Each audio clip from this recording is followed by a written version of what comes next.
The Science of Getting Rich by Wallace D. Wattles. The Science of Getting Rich is a classic, written by Wallace D. Wattles, and published in 1910.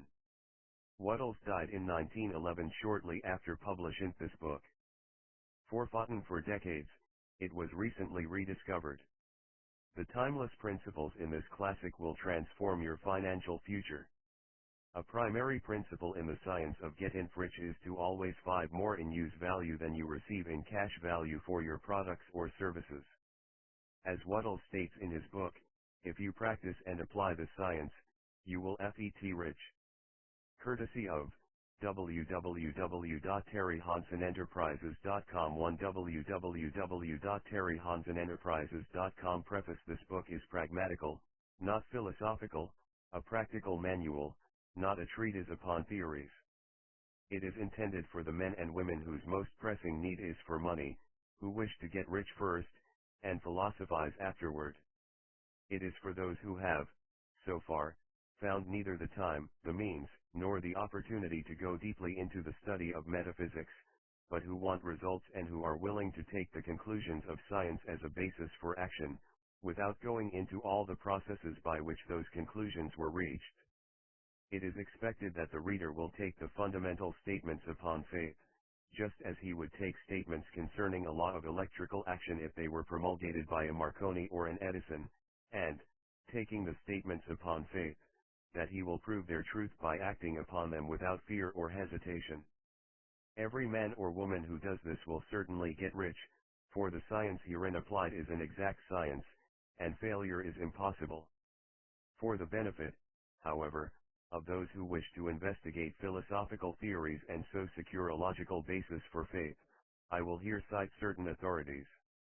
The monistic theory of the universe, the theory that one is all, and that all is one, that one substance manifests itself as the seeming many elements of the material world, 'tis of Hindu origin, and has been gradually winning its way into the thought of the Western world for 200 years.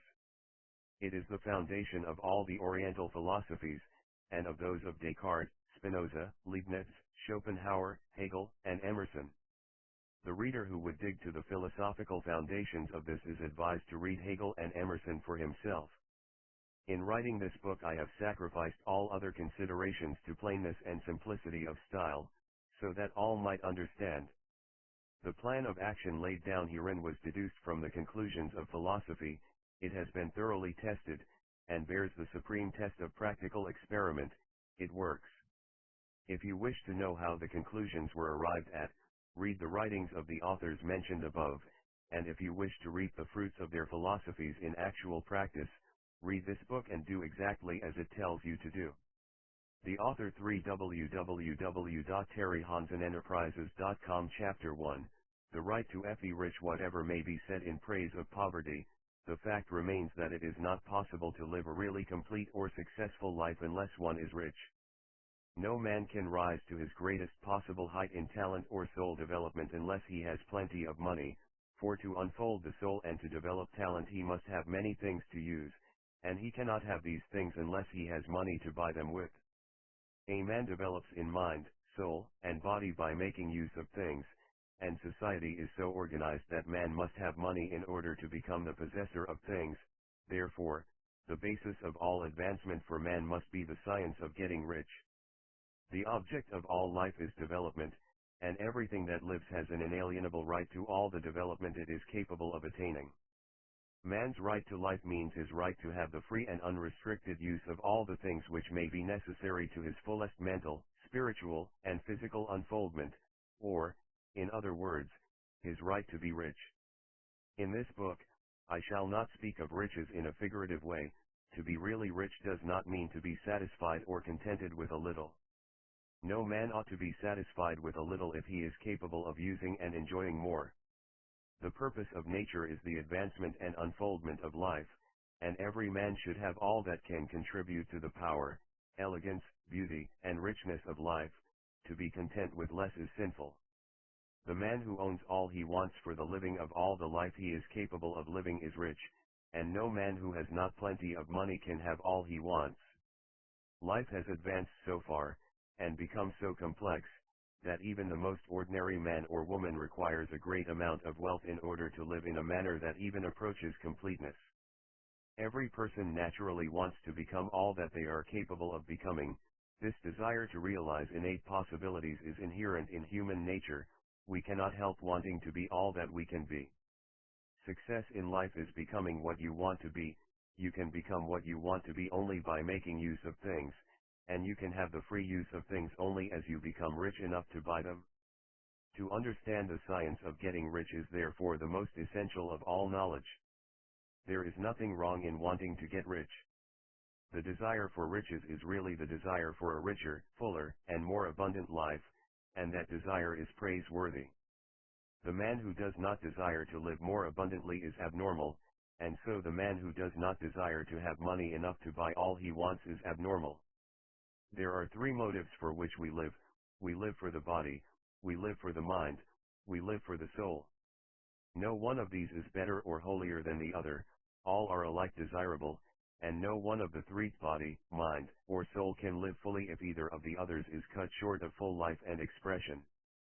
It is not right or noble to live only for the soul and deny mind or body, and it is wrong to live for the intellect and deny body or soul. For www.terryhansenenterprises.com, we are all acquainted with the loathsome consequences of living for the body and denying both mind and soul, and we see that real life means the complete expression of all that man can give forth through body, mind, and soul.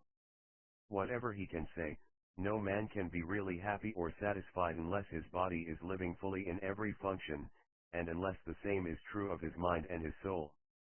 Wherever there is unexpressed possibility, or function not performed, there is unsatisfied desire. Desire is possibility seeking expression, or function seeking performance. Man cannot live fully in body without good food, comfortable clothing, and warm shelter, and without freedom from excessive toil. Rest and recreation are also necessary to his physical life. He cannot live fully in mind without books and time to study them, without opportunity for travel and observation, or without intellectual companionship. To live fully in mind he must have intellectual recreations, and must surround himself with all the objects of art and beauty he is capable of using and appreciating. To live fully in soul, man must have love, and love is denied expression by poverty. A man's highest happiness is found in the bestowal of benefits on those he loves. Love finds its most natural and spontaneous expression in giving. The man who has nothing to give cannot fill his place as a husband or father, as a citizen, or as a man. It is in the use of material things that a man finds full life for his body, develops his mind, and unfolds his soul. It is therefore of supreme importance to him that he should be rich. It is perfectly right that you should desire to be rich. If you are a normal man or woman you cannot help doing so. It is perfectly right that you should give your best attention to the science of getting rich, for it is the noblest and most necessary of all studies.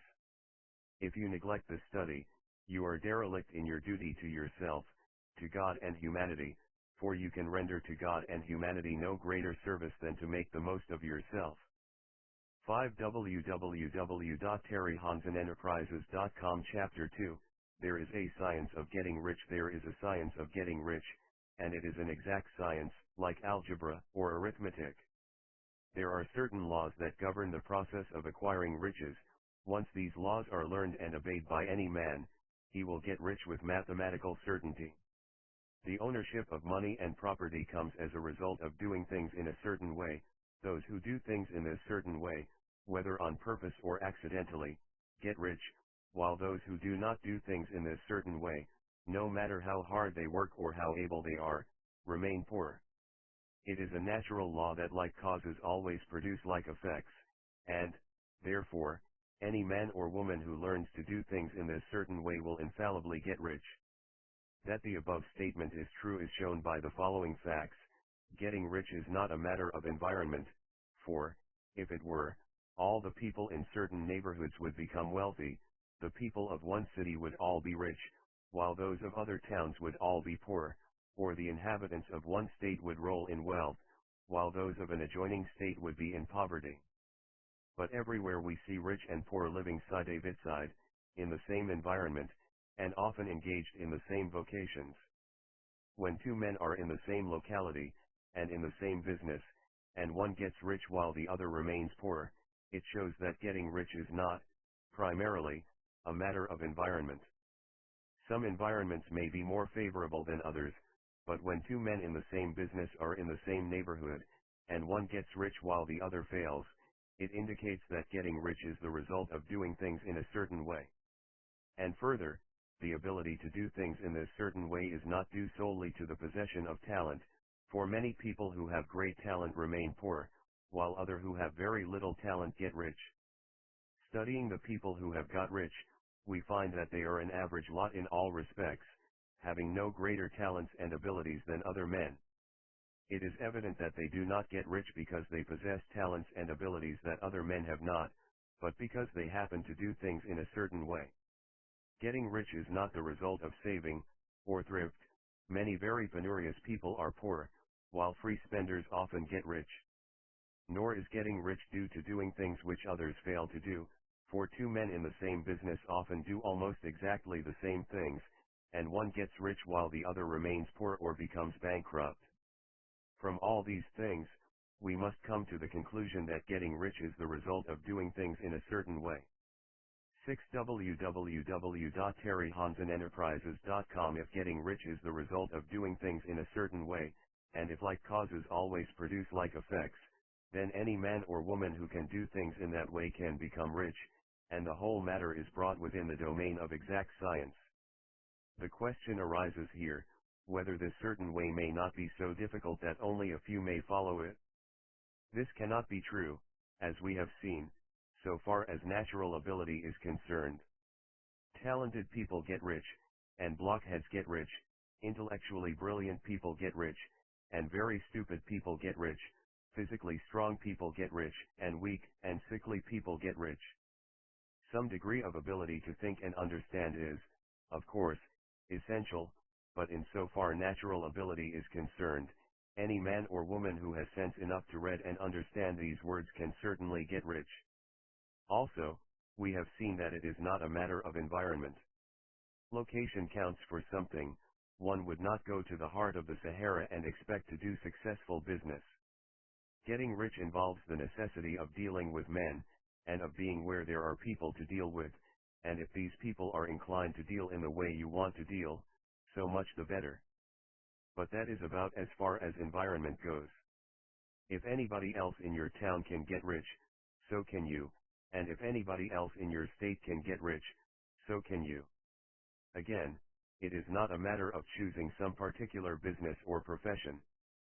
People get rich in every business, and in every profession, while their next-door neighbors in the same vocation remain in poverty. It is true that you will do best in a business that you like, and which is congenial to you, and if you have certain talents that are well developed, you will do best in a business that calls for the exercise of those talents. Also, you will do best in a business which is suited to your locality. An ice cream parlor would do better in a warm climate than in Greenland, and a salmon fishery will succeed better in the Northwest than in Florida, where there are no salmon. But, aside from these general limitations, getting rich is not dependent upon your engaging in some particular business, but upon your learning to do things in a certain way. If you are now in business, and anybody else in your locality is getting rich in the same business, while you are not getting rich, it is because you are not doing things in the same way that the other person is doing them. No one is prevented from getting rich by lack of capital. True, as you get capital the increase becomes more easy and rapid, but one who has capital is already rich, and does not need to consider how to become so. No matter how poor you may be, if you begin to do things in a certain way you will begin to get rich, and you will begin to have capital. The getting of capital is a part of the process of getting rich, and it is a part of the result that invariably follows the doing of things in a certain way. You may be the poorest man on the continent, and be deeply in debt. You may have neither friends, influence, nor resources, but if you begin to do things in this way, you must infallibly 7 www.terryhansenenterprises.com begin to get rich, for like causes must produce like effects. If you have no capital, you can get capital, If you are in the wrong business, you can get into the right business. If you are in the wrong location, you can go to the right location, and you can do so by beginning in your present business and in your present location to do things in the certain way which causes success. 8 www.terryhansenenterprises.com Chapter 3, Is Opportunity Monopolized? No man is kept poor because opportunity has been taken away from him, because other people have monopolized the wealth, and have put a fence around it. You may be shut off from engaging in business in certain lines, but there are other channels open to you. Probably it would be hard for you to get control of any of the great railroad systems. That field is pretty well monopolized. But the electric railway business is still in its infancy, and offers plenty of scope for enterprise, and it will be but a very few years until traffic and transportation through the air will become a great industry, and in all its branches will give employment to hundreds of thousands, and perhaps to millions, of people. Why not turn your attention to the development of aerial transportation, instead of competing with J.J. Hill and others for a chance in the steam railway world? It is quite true that if you are a workman in the employ of the Steel Trust you have very little chance of becoming the owner of the plant in which you work, but it is also true that if you will commence to act in a certain way, you can soon leave the employ of the Steel Trust. You can buy a farm of from 10 to 40 acres, and engage in business as a producer of foodstuffs. There is great opportunity at this time for men who will live upon small tracts of land and cultivate the same intensively. Such men will certainly get rich. You may say that it is impossible for you to get the land, but I am going to prove to you that it is not impossible, and that you can certainly get a farm if you will go to work in a certain way. At different periods the tide of opportunity sets in different directions, according to the needs of the whole, and the particular stage of social evolution which has been reached. At present, in America, it is setting toward agriculture and the allied industries and professions. Today, opportunity is open before the factory worker in his line. It is open before the businessman who supplies the farmer more than before the one who supplies the factory worker, and before the professional man who waits upon the farmer more than before the one who serves the working class. There is abundance of opportunity for the man who will go with the tide, instead of trying to swim against it. So the factory workers, either as individuals or as a class, are not deprived of opportunity. The workers are not being kept down by their masters, they are not being ground by the trusts and combinations of capital. As a class, they are where they are because they do not do things in a certain way. If the workers of America chose to do so, they could follow the example of their brothers in Belgium and other countries, and establish great department stores and co-operative industries. They could elect men of their own class to office, and pass laws favoring the development of such co-operative industries, and in a few years they could take peaceable possession of the industrial field. 9 www.terryhansenenterprises.com The working class may become the master class whenever they will begin to do things in a certain way. The law of wealth is the same for them as it is for all others. This they must learn, and they will remain where they are as long as they continue to do as they do. The individual worker, however, is not held down by the ignorance or the mental slothfulness of his class. He can follow the tide of opportunity to riches, and this book will tell him how. No one is kept in poverty by a shortness in the supply of riches. There is more than enough for all. A palace as large as the Capitol at Washington might be built for every family on earth from the building material in the United States alone, and under intensive cultivation, this country would produce wool, cotton, linen, and silk enough to clothe each person in the world finer than Solomon was arrayed in all his glory, together with food enough to feed them all luxuriously. The visible supply is practically inexhaustible, and the invisible supply really is inexhaustible. Everything you see on earth is made from one original substance, out of which all things proceed.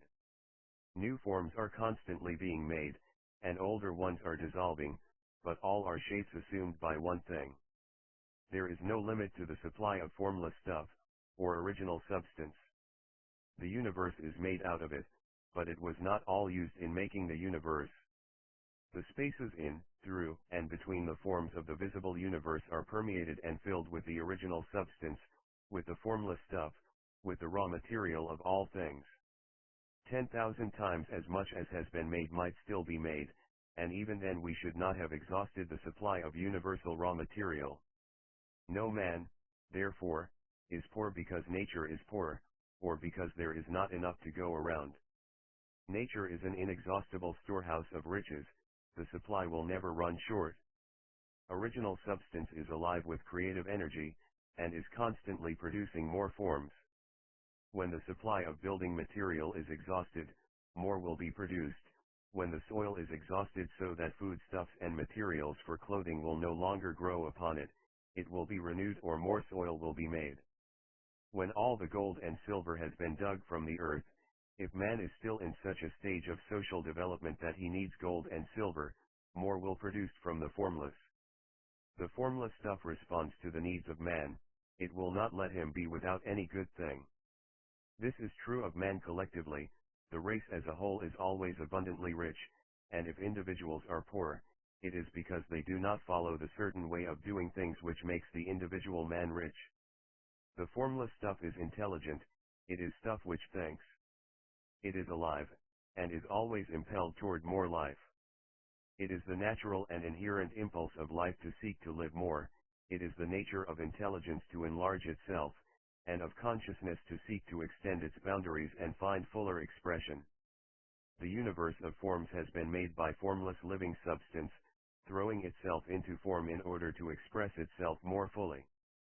10 www.terryhansenenterprises.com The universe is a great living presence, always moving inherently toward more life and fuller functioning. Nature is formed for the advancement of life, its impelling motive is the increase of life. For this cause, everything which can possibly minister to life is bountifully provided, there can be no lack unless God is to contradict himself and nullify his own works. You are not kept poor by lack in the supply of riches, it is a fact which I shall demonstrate a little farther on that even the resources of the formless supply are at the command of the man or woman will act and think in a certain way. 11 www.terryhansenenterprises.com Chapter 4 The first principle in the science of getting rich thought is the only power which can produce tangible riches from the formless substance. The stuff from which all things are made is a substance which thinks, and a thought of form in this substance produces the form. Original substance moves according to its thoughts. Every form and process you see in nature is the visible expression of a thought in original substance. As the formless stuff thinks of a form, it takes that form, as it thinks of a motion, it makes that motion. That is the way all things were created. We live in a thought world, which is part of a thought universe. The thought of a moving universe extended throughout formless substance, and the thinking stuff moving according to that thought, took the form of systems of planets, and maintains that form. Thinking substance takes the form of its thought, and moves according to the thought. Holding the idea of a circling system of suns and worlds, it takes the form of these bodies, and moves them as it thinks. Thinking the form of a slow tea-growing oak tree, it moves accordingly, and produces the tree, though centuries may be required to do the work. In creating, the formless seems to move according to the lines of motion it has established. The thought of an oak tree does not cause the instant formation of a full tea-grown tree, but it does start in motion the forces which will produce the tree, along established lines of growth. Every thought of form, held in thinking substance, causes the creation of the form, but always, or at least generally, along lines of growth and action already established. The thought of a house of a certain construction, if it were impressed upon formless substance, might not cause the instant formation of the house, but it would cause the turning of creative energies already working in trade and commerce into such channels as to result in the speedy building of the house. And if there were no existing channels through which the creative energy could work, then the house would be formed directly from primal substance, without waiting for the slow processes of the organic and inorganic world. No thought of form can be impressed upon original substance without causing the creation of the form. Man is a thinking center, and can originate thought. All the forms that man fashions with his hands must first exist in his thought, he cannot shape a thing until he has thought that thing. And so far man has confined his efforts wholly to the work of his hands. He has applied manual labor to the world of forms, seeking to change or modify those already existing. He has never thought of trying to cause the creation of new forms by impressing his thoughts upon formless substance. 12 www.terryhansenenterprises.com When man has a thought form, he takes material from forms of nature, and makes an image of the form which is in his mind. He has, so far, made little or no effort to cooperate with formless intelligence, to work with the Father. He has not dreamed that he can do what he sees the Father doing. Man reshapes and modifies existing forms by manual labor. He has given no attention to the question whether he may not produce things from formless substance by communicating his thoughts to it. We propose to prove that he may do so, to prove that any man or woman may do so, and to show how. As our first step, we must lay down three fundamental propositions. First, we assert that there is one original formless stuff, or substance, from which all things are made. All the seemingly many elements are but different presentations of one element, all the many forms found in organic and inorganic nature are but different shapes, made from the same stuff. And this stuff is thinking stuff. A thought held in it produces the form of the thought. Thought, in thinking substance, produces shapes. Man is a thinking center, capable of original thought. If man can communicate his thought to original thinking substance, he can cause the creation, or formation, of the thing he thinks about. To summarize this there is a thinking stuff from which all things are made, and which, in its original state, permeates, penetrates, and fills the interspaces of the universe. A thought, in this substance, produces the thing that is imaged by the thought. Man can form things in his thought, and, by impressing his thought upon formless substance, can cause the thing he thinks about to be created. It may be asked if I can prove these statements, and without going into details, I answer that I can do so, both by logic and experience. Reasoning back from the phenomena of form and thought, I come to one original thinking substance, and reasoning forward from this thinking substance, I come to man's power to cause the formation of the thing he thinks about. And by experiment, I find the reasoning true, and this is my strongest proof. If one man who reads this book gets rich by doing what it tells him to do, that is evidence in support of my claim, but if every man who does what it tells him to do gets rich, that is positive proof until someone goes through the process and fails. The theory is true until the process fails, and this process will not fail, for every man who does exactly what this book tells him to do will get rich. I have said that men get rich by doing things in a certain way, and in order to do so, men must become able to think in a certain way. A man's way of doing things is the direct result of the way he thinks about things. To do things in a way you want to do them, you will have to acquire the ability to think the way you want to think. This is the first step toward getting rich. 13 www.terryhansenenterprises.com To think what you want to think is to think truth, regardless of appearances. Every man has the natural and inherent power to think what he wants to think, but it requires far more effort to do so than it does to think the thoughts which are suggested by appearances. To think according to appearance is easy, to think truth regardless of appearances is laborious, and requires the expenditure of more power than any other work man is called upon to perform. There is no labor from which most people shrink as they do from that of sustained and consecutive thought. It is the hardest work in the world. This is especially true when truth is contrary to appearances. Every appearance in the visible world tends to produce a corresponding form in the mind which observes it, and this can only be prevented by holding the thought of the truth. To look upon the appearance of disease will produce the form of disease in your own mind, and ultimately in your body, unless you hold the thought of the truth, which is that there is no disease, it is only an appearance, and the reality is health. To look upon the appearances of poverty will produce corresponding forms in your own mind, unless you hold to the truth that there is no poverty, there is only abundance. To think health when surrounded by the appearances of disease, or to think riches when in the midst of appearances of poverty, requires power, but he who acquires this power becomes a master mind. He can conquer fate, he can have what he wants. This power can only be acquired by getting hold of the basic fact which is behind all appearances, and that fact is that there is one thinking substance, from which and by which all things are made. Then we must grasp the truth that every thought held in this substance becomes a form, and that man can so impress his thoughts upon it as to cause them to take form and become visible things. When we realize this, we lose all doubt and fear, for we know that we can create what we want to create, we can get what we want to have, and can become what we want to be. As a first step toward getting rich, you must believe the three fundamental statements given previously in this chapter, and in order to emphasize them, I repeat them here. There is a thinking stuff from which all things are made, and which, in its original state, permeates, penetrates, and fills the interspaces of the universe. A thought, in this substance, produces the thing that is imaged by the thought. Man can form things in his thought, and, by impressing his thought upon formless substance, can cause the thing he thinks about to be created. 14 www.terryhansenenterprises.com. You must lay aside all other concepts of the universe than this monistic one, and you must dwell upon this until it is fixed in your mind, and has become your habitual thought. Read these creed statements over and over again, fix every word upon your memory, and meditate upon them until you firmly believe what they say.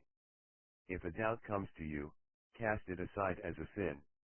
Do not listen to arguments against this idea, do not go to churches or lectures where a contrary concept of things is taught or preached. Do not read magazines or books which teach a different idea. If you get mixed up in your faith, all your efforts will be in vain. Do not ask why these things are true, nor speculate as to how they can be true, simply take them on trust. The science of getting rich begins with the absolute acceptance of this faith. 15 www.terryhansenenterprises.com. Chapter 5, Increasing Life. You must get rid of the last vestige of the old idea that there is a deity whose will it is that you should be poor, or whose purposes may be served by keeping you in poverty. The intelligent substance which is all, and in all, and which lives in all and lives in you, is a consciously living substance. Being a consciously living substance, it must have the nature and inherent desire of every living intelligence for increase of life. Every living thing must continually seek for the enlargement of its life, because life, in the mere act of living, must increase itself. A seed, dropped into the ground, springs into activity, and in the act of living produces 100 more seeds. Life, by living, multiplies itself. It is forever becoming more, it must do so, if it continues to be at all. Intelligence is under this same necessity for continuous increase. Every thought we think makes it necessary for us to think another thought. Consciousness is continually expanding. Every fact we learn leads us to the learning of another fact. Knowledge is continually increasing. Every talent we cultivate brings to the mind a desire to cultivate another talent. We are subject to the urge of life, seeking expression, which ever drives us on to know more, to do more, and to be more. In order to know more, do more, and be more, we must have more. We must have things to use, for we learn, and do, and become, only by using things. We must get rich, so that we can live more. The desire for riches is simply the capacity for larger life-seeking fulfillment. Every desire is the effort of an unexpressed possibility to come into action. It is power seeking to manifest which causes desire. That which makes you want more money is the same as that which makes the plant grow. It is life, seeking fuller expression. The one living substance must be subject to this inherent law of all life. It is permeated with the desire to live more. That is why it is under the necessity of creating things. The one substance desires to live more in you, hence it wants you to have all the things you can use. It is the desire of God that you should get rich. He wants you to get rich because he can express himself better through you if you have plenty of things to use in giving him expression. He can live more in you if you have unlimited command of the means of life. The universe desires you to have everything you want to have. Nature is friendly to your plans. Everything is naturally for you. Make up your mind that this is true. It is essential, however, that your purpose should harmonize with the purpose that is in all. You must want real life, not mere pleasure of sensual gratification. Life is the performance of function, and the individual really lives only when he performs every function, physical, mental, and spiritual, of which he is capable, without excess in any. You do not want to get rich in order to live swinishly, for the gratification of animal desires. That is not life. But the performance of every physical function is a part of life, and no one lives completely who denies the impulses of the body a normal and healthful 16 www.terryhansenenterprises.com expression. You do not want to get rich solely to enjoy mental pleasures, to get knowledge, to gratify ambition, to outshine others, to be famous. All these are a legitimate part of life, but the man who lives for the pleasures of the intellect alone will only have a partial life, and he will never be satisfied with his lot. You do not want to get rich solely for the good of others, to lose yourself for the salvation of mankind, to experience the joys of philanthropy and sacrifice. The joys of the soul are only a part of life, and they are no better or nobler than any other part. You want to get rich in order that you may eat, drink, and be merry when it is time to do these things, in order that you may surround yourself with beautiful things, see distant lands, feed your mind, and develop your intellect, in order that you may love men and do kind things, and be able to play a good part in helping the world to find truth. But remember that extreme altruism is no better and no nobler than extreme selfishness. Both are mistakes. Get rid of the idea that God wants you to sacrifice yourself for others, and that you can secure His favor by doing so. God requires nothing of the kind. What He wants is that you should make the most of yourself, for yourself, and for others, and you can help others more by making the most of yourself than in any other way. You can make the most of yourself only by getting rich, so it is right and praiseworthy that you should give your first and best thought to the work of acquiring wealth.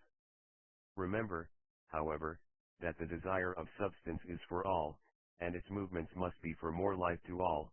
It cannot be made to work for less life to any, because it is equally in all, seeking riches and life. Intelligent substance will make things for you, but it will not take things away from someone else and give them to you. You must get rid of the thought of competition. You are to create, not to compete for what is already created. You do not have to take anything away from anyone. You do not have to drive sharp bargains. You do not have to cheat, or to take advantage. You do not need to let any man work for you for less than he earns. You do not have to covet the property of others, or to look at it with wishful eyes. No man has anything of which you cannot have the like, and that without taking what he has away from him. You are to become a creator, not a competitor. You are going to get what you want, but in such a way that when you get it every other man will have more than he has now. I am aware that there are men who get a vast amount of money by proceeding in direct opposition to the statements in the paragraph above, and may add a word of explanation here.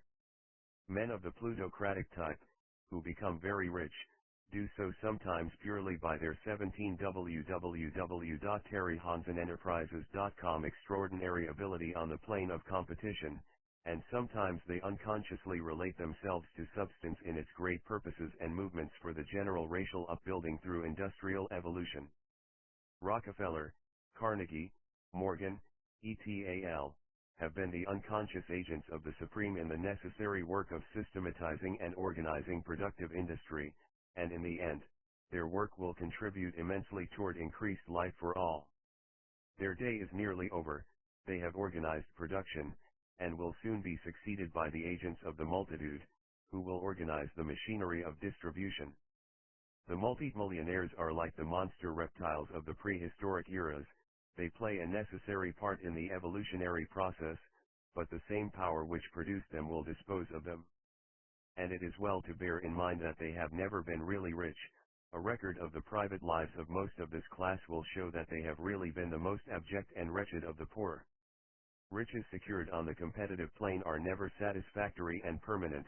They are yours today, and another's tomorrow. Remember, If I are to become rich in a scientific and certain way, you must rise entirely out of the competitive thought. You must never think for a moment that the supply is limited. Just as soon as you begin to think that all the money is being cornered and controlled by bankers and others, and that you must exert yourself to get laws passed to stop this process, and so on, in that moment you drop into the competitive mind, and your power to cause creation is gone for the time being, and what is worse, you will probably arrest the creative movements you have already instituted. Know that there are countless millions of dollars worth of gold in the mountains of the earth, not yet brought to light, and know that if there were not, more would be created from thinking substance to supply your needs. Know that the money you need will come, even if it is necessary for 1,000 men to be led to the discovery of new gold mines to morale. Never look at the visible supply, look always at the limitless riches in formless substance, and know that they are coming to you as fast as you can receive and use them. Nobody, by cornering the visible supply, can prevent you from getting what is yours. So never allow yourself to think for an instant that all the best building spots will be taken before you get ready to build your house, unless you hurry. Never worry about the trusts and combines, and get anxious for fear they will soon come to own the whole earth. Never get afraid that you will lose what you want because some other person beats you to it. That cannot possibly happen. You are not seeking anything that is possessed by anybody else. You are causing what you want to be created from formless substance, and the supply is without limits. Stick to the formulated statement. 18 www.terryhansenenterprises.com. There is a thinking stuff from which all things are made, and which, in its original state, permeates, penetrates, and fills the interspaces of the universe. A thought, in this substance, produces the thing that is imaged by the thought. Man can form things in his thought, and, by impressing his thought upon formless substance, can cause the thing he thinks about to be created. 19 www.terryhansenenterprises.com. Chapter 6, How Riches Come to You. When I say that you do not have to drive sharp bargains, I do not mean that you do not have to drive any bargains at all, or that you are above the necessity for having any dealings with your fellow men. I mean that you will not need to deal with them unfairly. You do not have to get something for nothing, but can give to every man more than you take from him. You cannot give every man more in cash market value than you take from him, but you can give him more in use value than the cash value of the thing you take from him. The paper, ink, and other material in this book may not be worth the money you pay for it, but if the ideas suggested by it bring you thousands of dollars, you have not been wronged by those who sold it to you. They have given you a great use value for a small cash value. Let us suppose that I own a picture by one of the great artists, which, in any civilized community, is worth thousands of dollars. I take it to Baffin Ray, and by salesmanship induce an Eskimo to give a bundle of furs worth $500 for it. I have really wronged him, for he has no use for the picture, it has no use value to him, it will not add to his life. But suppose I give him a gun worth $50 for his furs, then he has made a good bargain.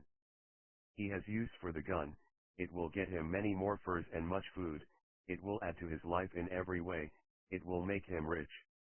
When you rise from the competitive to the creative plane, you can scan your business transactions very strictly, and if you are selling any man anything which does not add more to his life than the thing he give you in exchange, you can afford to stop it. You do not have to beat anybody in business.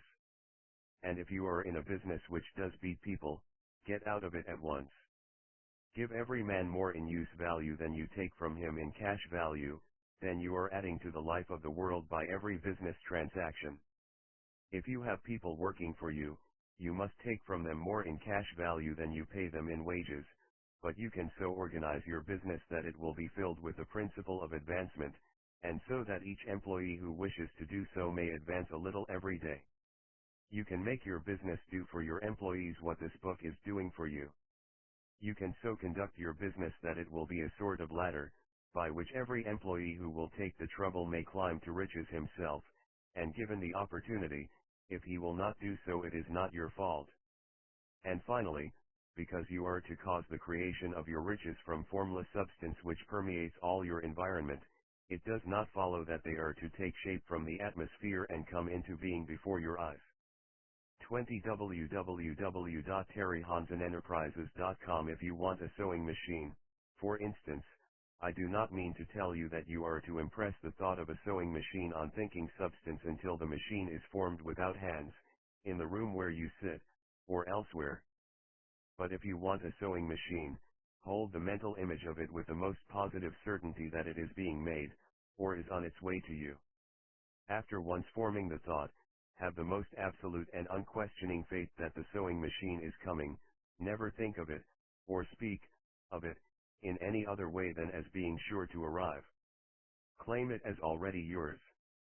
It will be brought to you by the power of the Supreme Intelligence, acting upon the minds of men.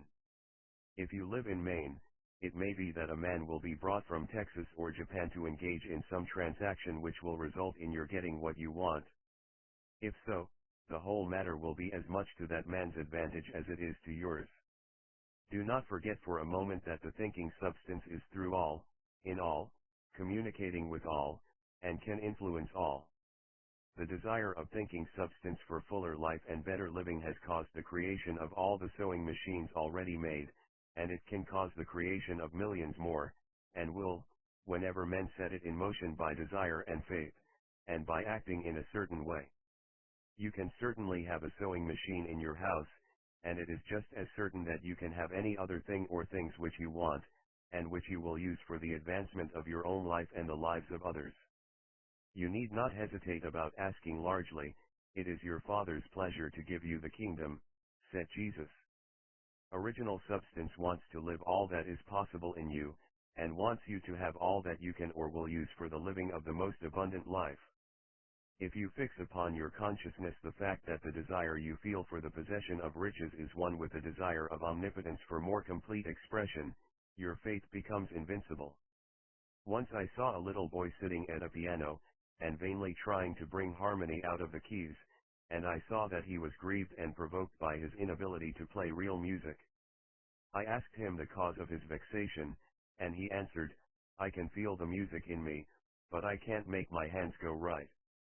The music in him was the urge of original substance, containing all the possibilities of all life. All that there is of music was seeking expression through the child. God, the one substance, is trying to live and do and enjoy things through humanity. He is saying, I want hands to build wonderful structures, to play divine harmonies, to paint glorious pictures. I want feet to run my errands, eyes to see my beauties, tongues to tell mighty truths and to sing marvelous songs, and so on. All that there is of possibility is seeking expression through men. God wants those who can play music to have pianos and every other instrument, and to have the means to cultivate their talents to the fullest extent. He wants those who can appreciate beauty to be able to surround themselves with beautiful things. He wants those who can discern truth to have every opportunity to travel. 21 www.terryhansenenterprises.com and observe. He wants those who can appreciate dress to be beautifully clothed, and those who can appreciate good food to be luxuriously fed. He wants all these things because it is himself that enjoys and appreciates them. It is God who wants to play, and sing, and enjoy beauty, and proclaim truth and wear fine clothes, and eat good foods. It is God that worketh in you to will and to do, said Paul. The desire you feel for riches is the infinite, seeking to express himself in you as he sought to find expression in the little boy at the piano. So you need not hesitate to ask largely. Your part is to focalize and express the desire to God. This is a difficult point with most people. They retain something of the old idea that poverty and self-sacrifice are pleasing to God. They look upon poverty as a part of the plan, a necessity of nature. They have the idea that God has finished his work, and made all that he can make, and that the majority of men must stay poor because there is not enough to go around. They hold to so much of this erroneous thought that they feel ashamed to ask for wealth. They try not to want more than a very modest competence, just enough to make them fairly comfortable. I recall now the case of one student who was told that he must get in mind a clear picture of the things he desired, so that the creative thought of them might be impressed on formless substance. He was a very poor man, living in a rented house, and having only what he earned from day to day, and he could not grasp the fact that all wealth was his. So, after thinking the matter over, he decided that he might reasonably ask for a new rug for the floor of his best room, and an anthracite coal stove to heat the house during the cold weather. Following the instructions given in this book, he obtained these things in a few months, and then it dawned upon him that he had not asked enough. He went through the house in which he lived, and planned all the improvements he would like to make in it. He mentally added a bay window here and a room there, until it was complete in his mind as his ideal home, and then he planned its furnishings. Holding the whole picture in his mind, he began living in a certain way, and moving toward what he wanted, and he owns the house now, and is rebuilding it after the form of his mental image. And now, with still larger faith, he is going on to get greater things. It has been unto him according to his faith, and it is so with you and with all of us. 22 www.terryhansenenterprises.com Chapter 7, Gratitude. The illustrations given in the last chapter will have conveyed to the reader the fact that the first step toward getting rich is to convey the idea of your wants to the formless substance. This is true, and you will see that in order to do so it becomes necessary to relate yourself to the formless intelligence in a harmonious way. To secure this harmonious relation is a matter of such primary and vital importance that I shall give some space to its discussion here, and give you instructions which, if you will follow them, will be certain to bring you into perfect unity of mind with God. The whole process of mental adjustment and atonement can be summed up in one word: gratitude. First, you believe that there is one intelligent substance, from which all things proceed. Second, you believe that the substance gives you everything you desire, and third, you relate yourself to it by a feeling of deep and profound gratitude. Many people who order their lives rightly in all other ways are kept in poverty by their lack of gratitude. Having received one gift from God, they cut the wires which connect them with Him by failing to make acknowledgement. It is easy to understand that the nearer we live to the source of wealth, the more wealth we shall receive, and it is easy also to understand that the soul that is always grateful lives in closer touch with God than the one which never looks to Him in thankful acknowledgement. The more gratefully we fix our minds on the Supreme when good things come to us, the more good things we will receive, and the more rapidly they will come, and the reason simply is that the mental attitude of gratitude draws the mind into closer touch with the source from which the blessings come.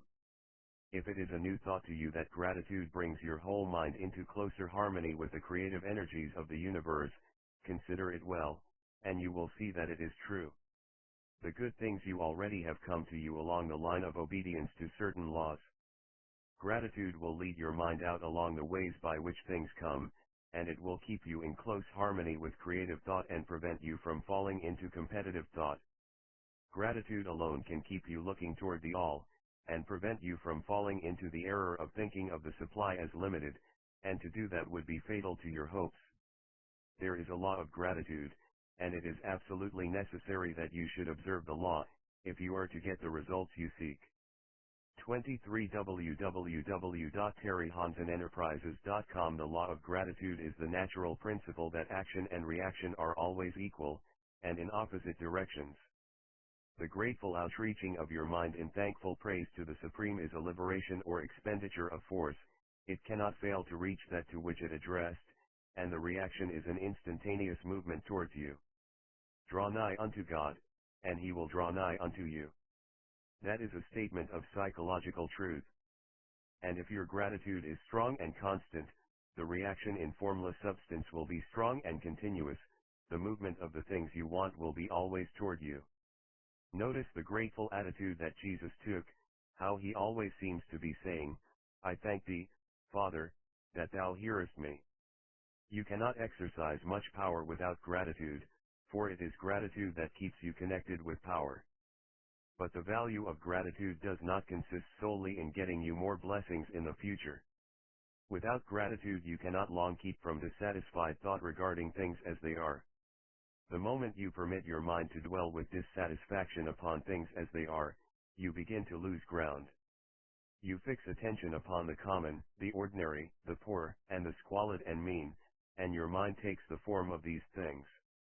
Then you will transmit these forms or mental images to the formless, and the common, the poor, the squalid, and mean will come to you. To permit your mind to dwell upon the inferior is to become inferior and to surround yourself with inferior things. On the other hand, to fix your attention on the best is to surround yourself with the best, and to become the best. The creative power within us makes us into the image of that to which we give our attention. We are thinking substance, and thinking substance always takes the form of that which it thinks about.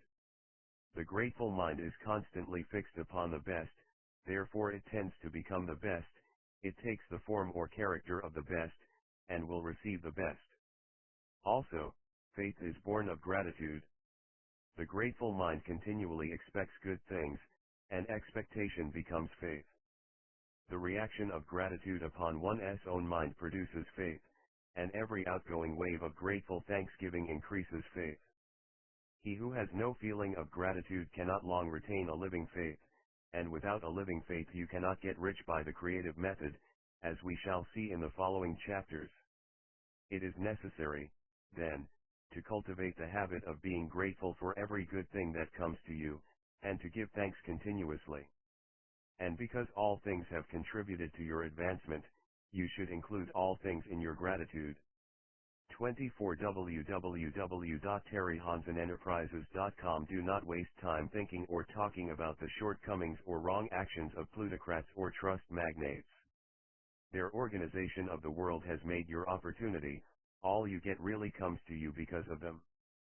Do not rage against corrupt politicians. If it were not for politicians we should fall into anarchy, and your opportunity would be greatly lessened. God has worked a long time and very patiently to bring us up to where we are in industry and government, and he is going right on with his work. There is not the least doubt that he will do away with plutocrats, trust magnates, captains of industry, and politicians as soon as they can be spared, but in the meantime, behold, they are all very good. Remember that they are all helping to arrange the lines of transmission along which your riches will come to you, and be grateful to them all. This will bring you into harmonious relations with the good in everything, and the good in everything will move toward you.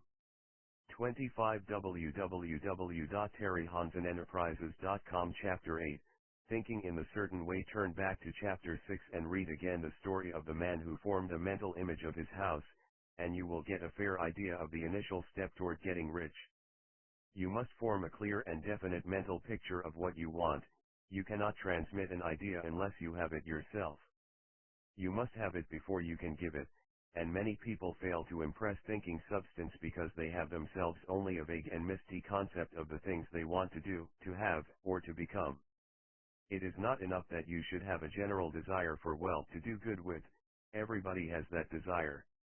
It is not enough that you should have a wish to travel, see things, live more, etc. Everybody has those desires also.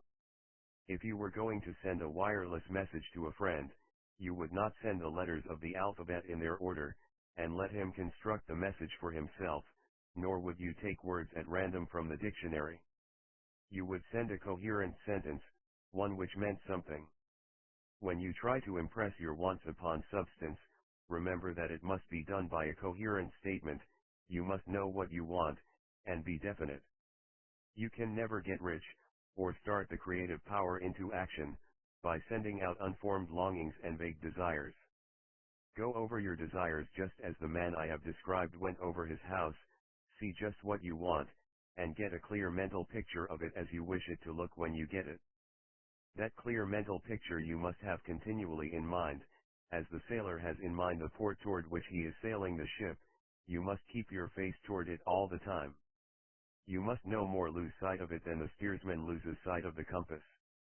It is not necessary to take exercises in concentration, nor to set apart special times for prayer and affirmation, nor to go into the silence, nor to do occult stunts of any kind.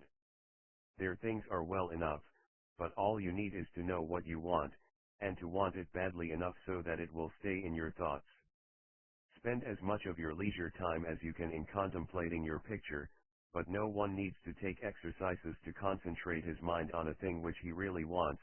It is the things you do not really care about which require effort to fix your attention upon them.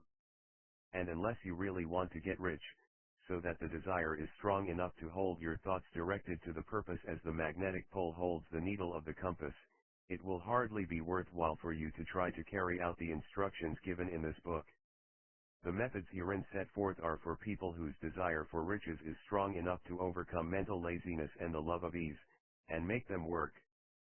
The more clear and definite you make your picture then, and the more you dwell upon it, bringing out all its 26 www.terryhansenenterprises.com delightful details, the stronger your desire will be, and the stronger your desire, the easier it will be to hold your mind fixed upon the picture of what you want. Something more is necessary, however, than merely to see the picture clearly. If that is all you do, you are only a dreamer, and will have little or no power for accomplishment. Behind your clear vision must be the purpose to realize it, to bring it out in tangible expression. And behind this purpose must be an invincible and unwavering faith that the thing is already yours, that it is at hand and you have only to take possession of it. Live in the new house, mentally, until it takes form around you physically. In the mental realm, enter at once into full enjoyment of the things you want. Whatsoever things ye ask for when ye pray, believe that ye receive them, and ye shall have them, said Jesus. See the things you want as if they were actually around you all the time, see yourself as owning and using them. Make use of them in imagination just as you will use them when they are your tangible possessions. Dwell upon your mental picture until it is clear and distinct, and then take the mental attitude of ownership toward everything in that picture. Take possession of it, in mind, in the full faith that it is actually yours. Hold to this mental ownership, do not waver for an instant in the faith that it is real. And remember what was said in a preceding chapter about gratitude, be as thankful for it all the time as you expect to be when it has taken form. The man who can sincerely thank God for the things which as yet he owns only in imagination, has real faith. He will get rich, he will cause the creation of whatsoever he wants. You do not need to pray repeatedly for things you want, it is not necessary to tell God about it every day. Use not vain repetitions as the heathen do, said Jesus said to his pupils, for your Father knoweth that ye have need of these things before ye ask him. Your part is to intelligently formulate your desire for the things which make for a larger life, and to get these desire arranged into a coherent whole, and then to impress this whole desire upon the formless substance, which has the power and the will to bring you what you want. You do not make this impression by repeating strings of words, you make it by holding the vision with unshakable purpose to attain it, and with steadfast faith that you do attain it. The answer to prayer is not according to your faith while you are talking, but according to your faith while you are working. You cannot impress the mind of God by having a special Sabbath day set apart to tell him what you want, and the forgetting him during the rest of the week. You cannot impress him by having special hours to go into your closet and pray, if you then dismiss the matter from your mind until the hour of prayer comes again. Oral prayer is well enough, and has its effect, especially upon yourself, in clarifying your vision and strengthening your faith, but it is not your oral petitions which get you what you want. In order to get rich you do not need a sweet hour of prayer, you need to pray without ceasing. And by prayer I mean holding steadily to your vision, with the purpose to cause 27 www.terryhansenenterprises.com its creation into solid form, and the faith that you are doing so. Believe that ye receive them. The whole matter turns on receiving, once you have clearly formed your vision. When you have formed it, it is well to make an oral statement, addressing the Supreme in reverent prayer, and from that moment you must, in mind, receive what you ask for. Live in the new house, wear the fine clothes, ride in the automobile, go on the journey, and confidently plan for greater journeys. Think and speak of all the things you have asked for in terms of actual present ownership. Imagine an environment, and a financial condition exactly as you want them, and live all the time in that imaginary environment and financial condition. Mind, however, that you do not do this as a mere dreamer and castle builder. Hold to the faith that the imaginary is being realized, and to the purpose to realize it. Remember that it is faith and purpose in the use of the imagination which make the difference between the scientist and the dreamer. And having learned this fact, it is here that you must learn the proper use of the will. 28 www.terryhansenenterprises.com Chapter 9, How to use the will to set about getting rich in a scientific way. You do not try to apply your willpower to anything outside of yourself. You have no right to do so, anyway. It is wrong to apply your will to other men and women, in order to get them to do what you wish done. It is as flagrantly wrong to coerce people by mental power as it is to coerce them by physical power. If compelling people by physical force to do things for you reduces them to slavery, compelling them by mental means accomplishes exactly the same thing. The only difference is in methods. If taking things from people by physical force is robbery, them taking things by mental force is robbery also. There is no difference in principle. You have no right to use your willpower upon another person, even for his own good, for you do not know what is for his good. The science of getting rich does not require you to apply power or force to any other person, in any way whatsoever. There is not the slightest necessity for doing so. Indeed, any attempt to use your will upon others will only tend to defeat your purpose. You do not need to apply your will to things, in order to compel them to come to you. That would simply be trying to coerce God, and would be foolish and useless, as well as irreverent. You do not have to compel God to give you good things, any more than you have to use your willpower to make the sun rise. You do not have to use your willpower to conquer an unfriendly deity, or to make stubborn and rebellious forces do your bidding. Substance is friendly to you, and is more anxious to give you what you want than you are to get it. To get rich, you need only to use your willpower upon yourself. When you know what to think and do, then you must use your will to compel yourself to think and do the right things. That is the legitimate use of the will in getting what you want to use it in holding yourself to the right course. Use your will to keep yourself thinking and acting in a certain way. Do not try to project your will, or your thoughts, or your mind out into space, to act on things or people. Keep your mind at home, it can accomplish more there than elsewhere. Use your mind to form a mental image of what you want, and to hold that vision with faith and purpose, and use your will to keep your mind working in the right way. The more steady and continuous your faith and purpose, the more rapidly you will get rich, because you will make only positive impressions upon substance, and you will not neutralize or offset them by negative impressions. The picture of your desires, held with faith and purpose, is taken up by the formless, and permeates it to great distances throughout the universe, for all I know. As this impression spreads, all things are set moving toward its realization, every living thing, every 29 www.terryhansenenterprises.com inanimate thing, and the things yet uncreated, are stirred toward bringing into being that which you want. All force begins to be exerted in that direction, all things begin to move toward you. The minds of people, everywhere, are influenced toward doing the things necessary to the fulfilling of your desires, and they work for you, unconsciously. But you can check all this by starting a negative impression in the formless substance. Doubt or unbelief is as certain to start a movement away from you as faith and purpose are to start one toward you. It is by not understanding this that most people who try to make use of mental science in getting rich make their failure. Every hour and moment you spend in giving heed to doubts and fears, every hour you spend in worry, every hour in which your soul is possessed by unbelief, sets a current away from you in the whole domain of intelligent substance. All the promises are unto them that believe, and unto them only. Notice how insistent Jesus was upon this point of belief, and now you know the reason why. Since belief is all important, it behooves you to guard your thoughts, and as your beliefs will be shaped to a very great extent by the things you observe and think about, it is important that you should command your attention. And here the will comes into use, for it is by your will that you determine upon what things your attention shall be fixed. If you want to become rich, you must not make a study of poverty. Things are not brought into being by thinking about their opposites.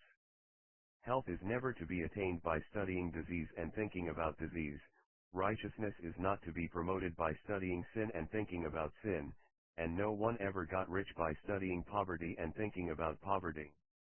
Medicine as a science of disease has increased disease, religion as a science of sin has promoted sin, and economics as a study of poverty will fill the world with wretchedness and want. Do not talk about poverty, do not investigate it, or concern yourself with it. Never mind what its causes are, you have nothing to do with them. What concerns you is the cure. Do not spend your time in charitable work, or charity movements.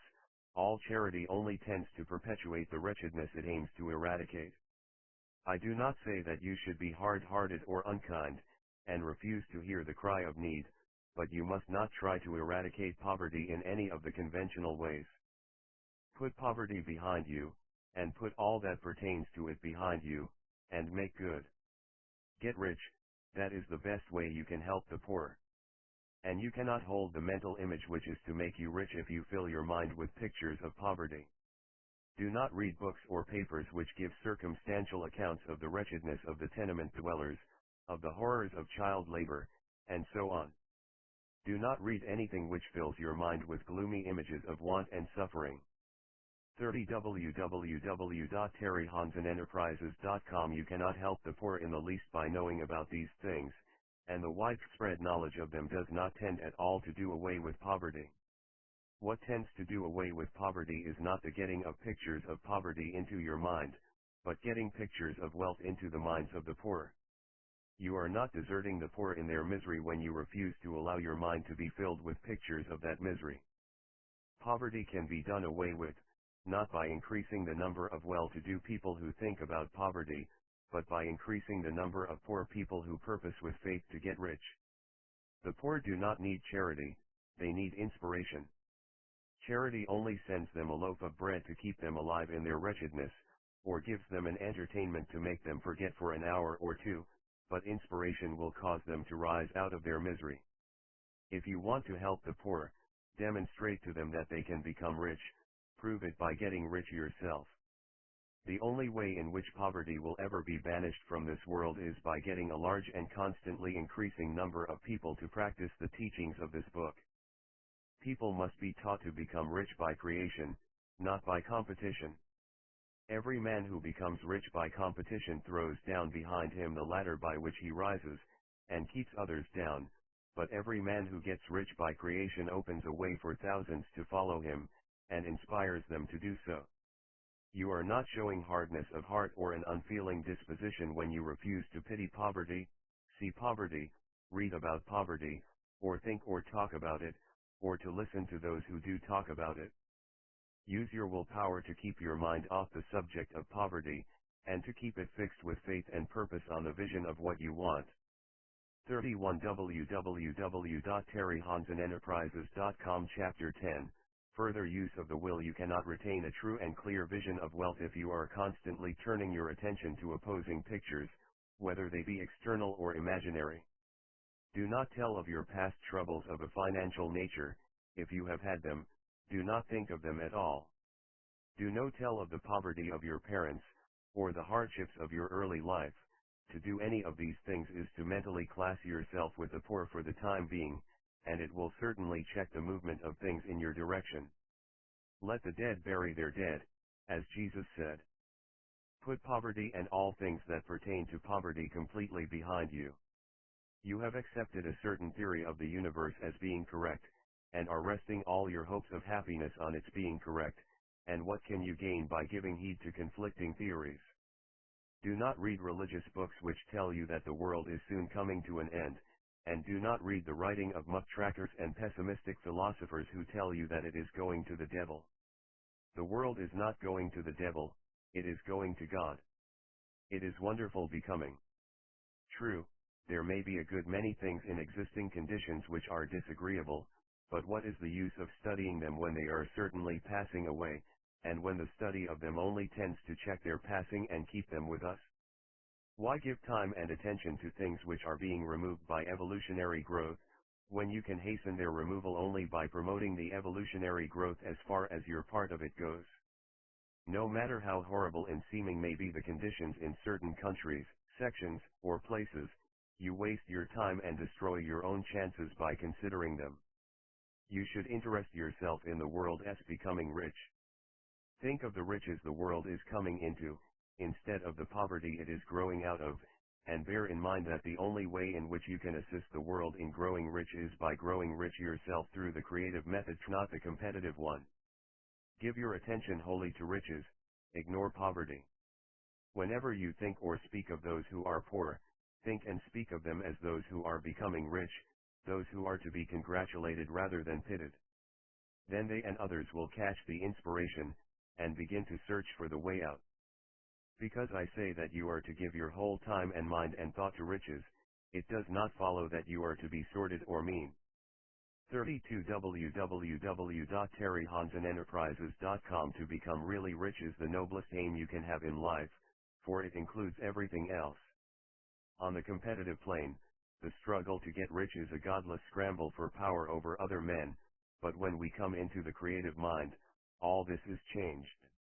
All that is possible in the way of greatness and soul unfoldment, of service, and lofty endeavor, comes by way of getting rich. All is made possible by the use of things.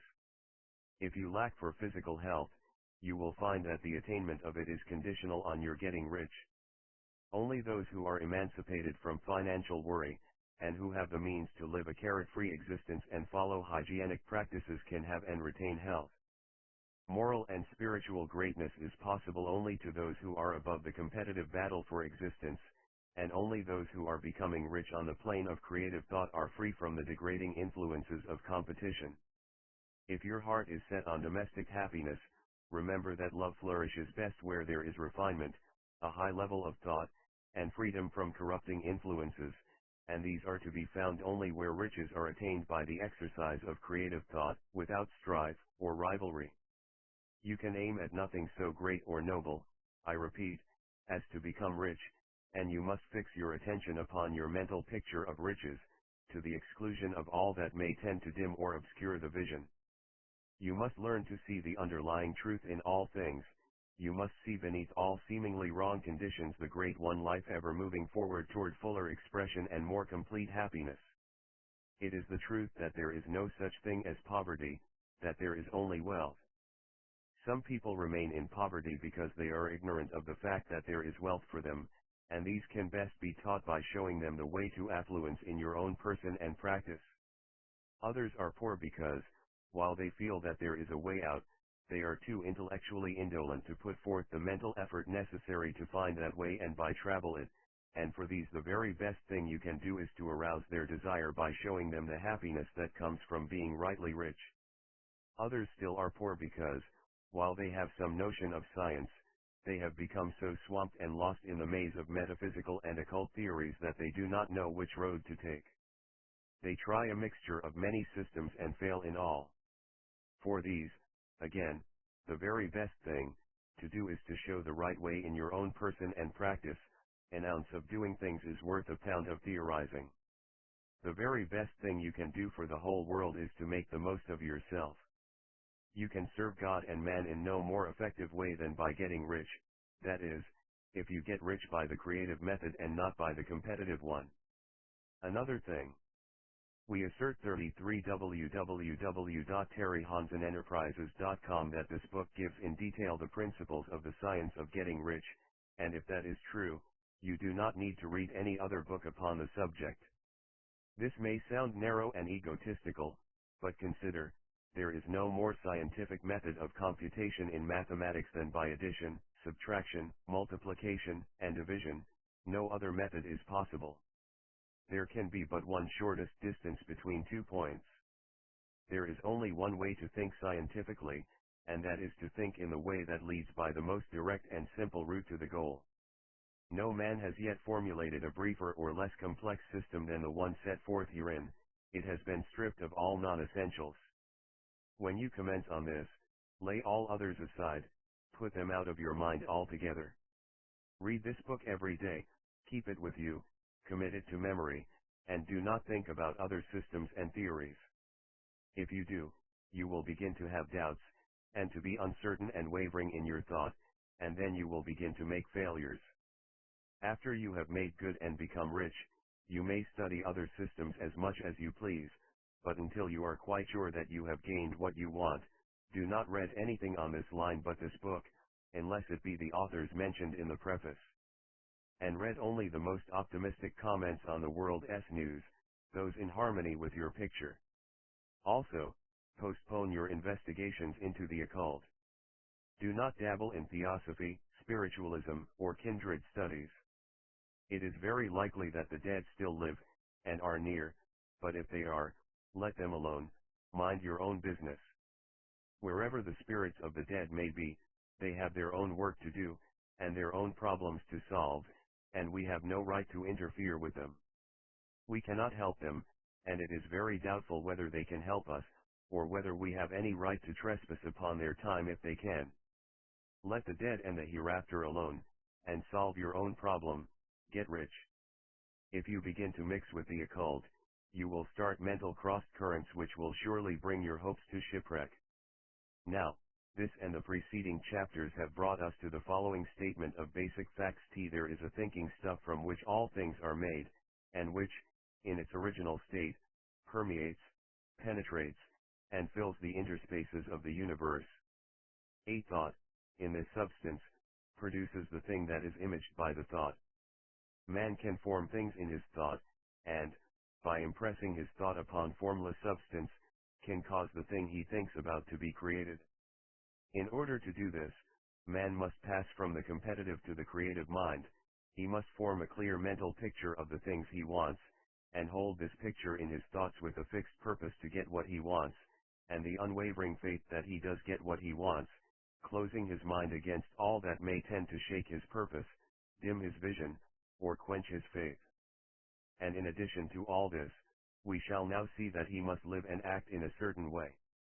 34 www.terryhansenenterprises.com Chapter 11 Acting in the Certain Way. Thought is the creative power, or the impelling force which causes the creative power to act. Thinking in a certain way will bring riches to you, but you must not rely upon thought alone, paying no attention to personal action. That is the rock upon which many otherwise scientific metaphysical thinkers meet shipwrecked failure to connect thought with personal action. We have not yet reached the stage of development, even supposing such a stage to be possible, in which man can create directly from formless substance without nature's processes or the work of human hands. Man must not only think, but his personal action must supplement his thought. By thought you can cause the gold in the hearts of the mountains to be impelled toward you, but it will not mine itself, refine itself, coin itself into double eagles, and come rolling along the road seeking its way into your pocket. Under the impelling power of the Supreme Spirit, man's affairs will be so ordered that someone will be led to mine the gold for you.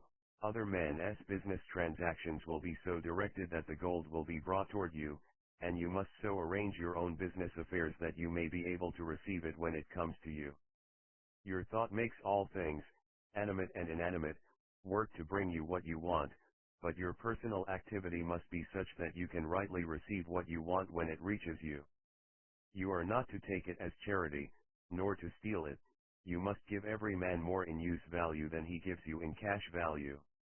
The scientific use of thought consists in forming a clear and distinct mental image of what you want, in holding fast to the purpose to get what you want, and in realizing with grateful faith that you do get what you want.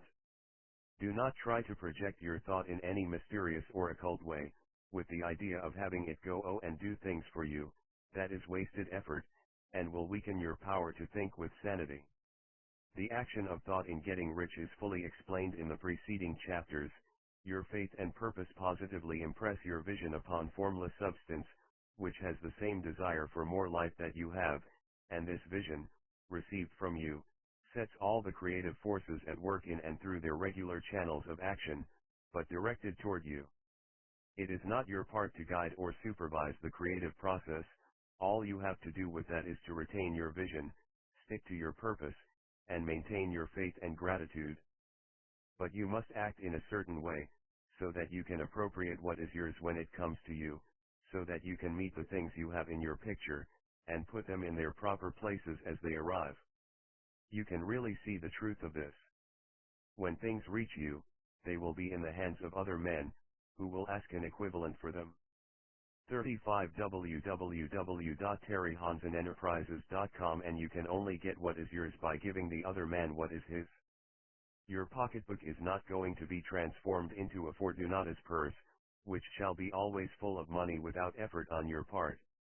This is the crucial point in the science of getting rich, right here, where thought and personal action must be combined. There are very many people who, consciously or unconsciously, set the creative forces in action by the strength and persistence of their desires, but who remain poor because they do not provide for the reception of the thing they want when it comes. By thought, the thing you want is brought to you, by action you receive it. Whatever your action is to be, it is evident that you must act now. You cannot act in the past, and it is essential to the clearness of your mental vision that you dismiss the past from your mind. You cannot act in the future, for the future is not here yet. And you cannot tell how you will want to act in any future contingency until that contingency has arrived. Because you are not in the right business, or the right environment now, do not think that you must postpone action until you get into the right business or environment. And do not spend time in the present taking thought as to the best course in possible future emergencies. Have faith in your ability to meet any emergency when it arrives. If you act in the present with your mind on the future, your present action will be with a divided mind, and will not be effective. Put your whole mind into present action. Do not give your creative impulse to original substance, and then sit down and wait for results. If you do, you will never get them. Act now. There is never any time but now, and there never will be any time but now. If you are ever to begin to make ready for the reception of what you want, you must begin now. And your action, whatever it is, must most likely be in your present business or employment, and must be upon the persons and things in your present environment. You cannot act where you are not, you cannot act where you have been, and you cannot act where you are going to be. You can act only where you are. Do not bother as to whether yesterday's work was well done or ill done. Do today's work well. Do not try to do tomorrow's work now. There will be plenty of time to do that when you get to it. Do not try, by occult or mystical means, to act on people or things that are out of your reach. Do not wait for a change of environment before you act. Get a change of environment by action. You can so act upon the environment in which you are now, as to cause yourself to be transferred to a better environment. 36 www.terryhansenenterprises.com Hold with faith and purpose the vision of yourself in the better environment, but act upon your present environment with all your heart, and with all your strength, and with all your mind. Do not spend any time in daydreaming or castle building. Hold to the one vision of what you want, and act now. Do not cast about seeking some new thing to do, or some strange, unusual, or remarkable action to perform as a first step toward getting rich. It is probable that your actions, at least for some time to come, will be those you have been performing for some time past, but you are to begin now to perform these actions in a certain way, which will surely make you rich. If you are engaged in some business, and feel that it is not the right one for you, do not wait until you get into the right business before you begin to act. Do not feel discouraged, or sit down and lament because you are misplaced. No man was ever so misplaced but that he could not find the right place, and no man ever became so involved in the wrong business but that he could get into the right business. Hold the vision of yourself in the right business, with the purpose to get into it, and the faith that you will get into it, and are getting into it, but act in your present business. Use your present business as the means of getting a better one, and use your present environment as the means of getting into a better one. Your vision of the right business, if held with faith and purpose, will cause the Supreme to move the right business toward you, and your action, if performed in a certain way, will cause you to move toward the business. If you are an employee, or wage earner, and feel that you must change places in order to get what you want, do not project your thought into space and rely upon it to get you another job. it will probably fail to do so. Hold the vision of yourself in the job you want, while you act with faith and purpose on the job you have, and you will certainly get the job you want. Your vision and faith will set the creative force in motion to bring it toward you, and your action will cause the forces in your own environment to move you toward the place you want. In closing this chapter, we will add another statement to our syllabus. There is a thinking stuff from which all things are made, and which, in its original state, permeates, penetrates, and fills the interspaces of the universe.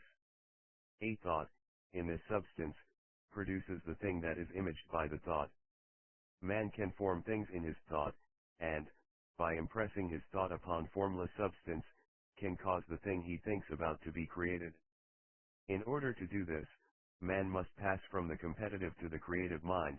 He must form a clear mental picture of the things he wants, and hold this picture in his thoughts with a fixed purpose to get 37 www.terryhansenenterprises.com what he wants, and the unwavering faith that he does get what he wants, closing his mind to all that may tend to shake his purpose, dim his vision, or quench his faith. That he may receive what he wants when it comes, man must act now upon the people and things in his present environment. 38 www.terryhansenenterprises.com Chapter 12, Efficient Action. You must use your thought as directed in previous chapters, and begin to do what you can do where you are, and you must do all that you can do where you are. You can advance only by being larger than your present place, and no man is larger than his present place who leaves undone any of the work pertaining to that place. The world is advanced only by those who more than fill their present places. If no man quite filled his present place, you can see that there must be a going backward in everything. Those who do not quite fill their present places are dead weight upon society, government, commerce, and industry. They must be carried along by others at a great expense. The progress of the world is retarded only by those who do not fill the places they are holding. They belong to a former age and a lower stage or plane of life, and their tendency is toward degeneration. No society could advance if every man was smaller than his place. Social evolution is guided by the law of physical and mental evolution. In the animal world, evolution is caused by excess of life. When an organism has more life than can be expressed in the functions of its own plane, it develops the organs of a higher plane, and a new species is originated. There never would have been new species had there not been organisms which more than filled their places. The law is exactly the same for you. Your getting rich depends upon your applying this principle to your own affairs. Every day is either a successful day or a day of failure, and it is the successful days which get you what you want. If every day is a failure, you can never get rich, while if every day is a success, you cannot fail to get rich.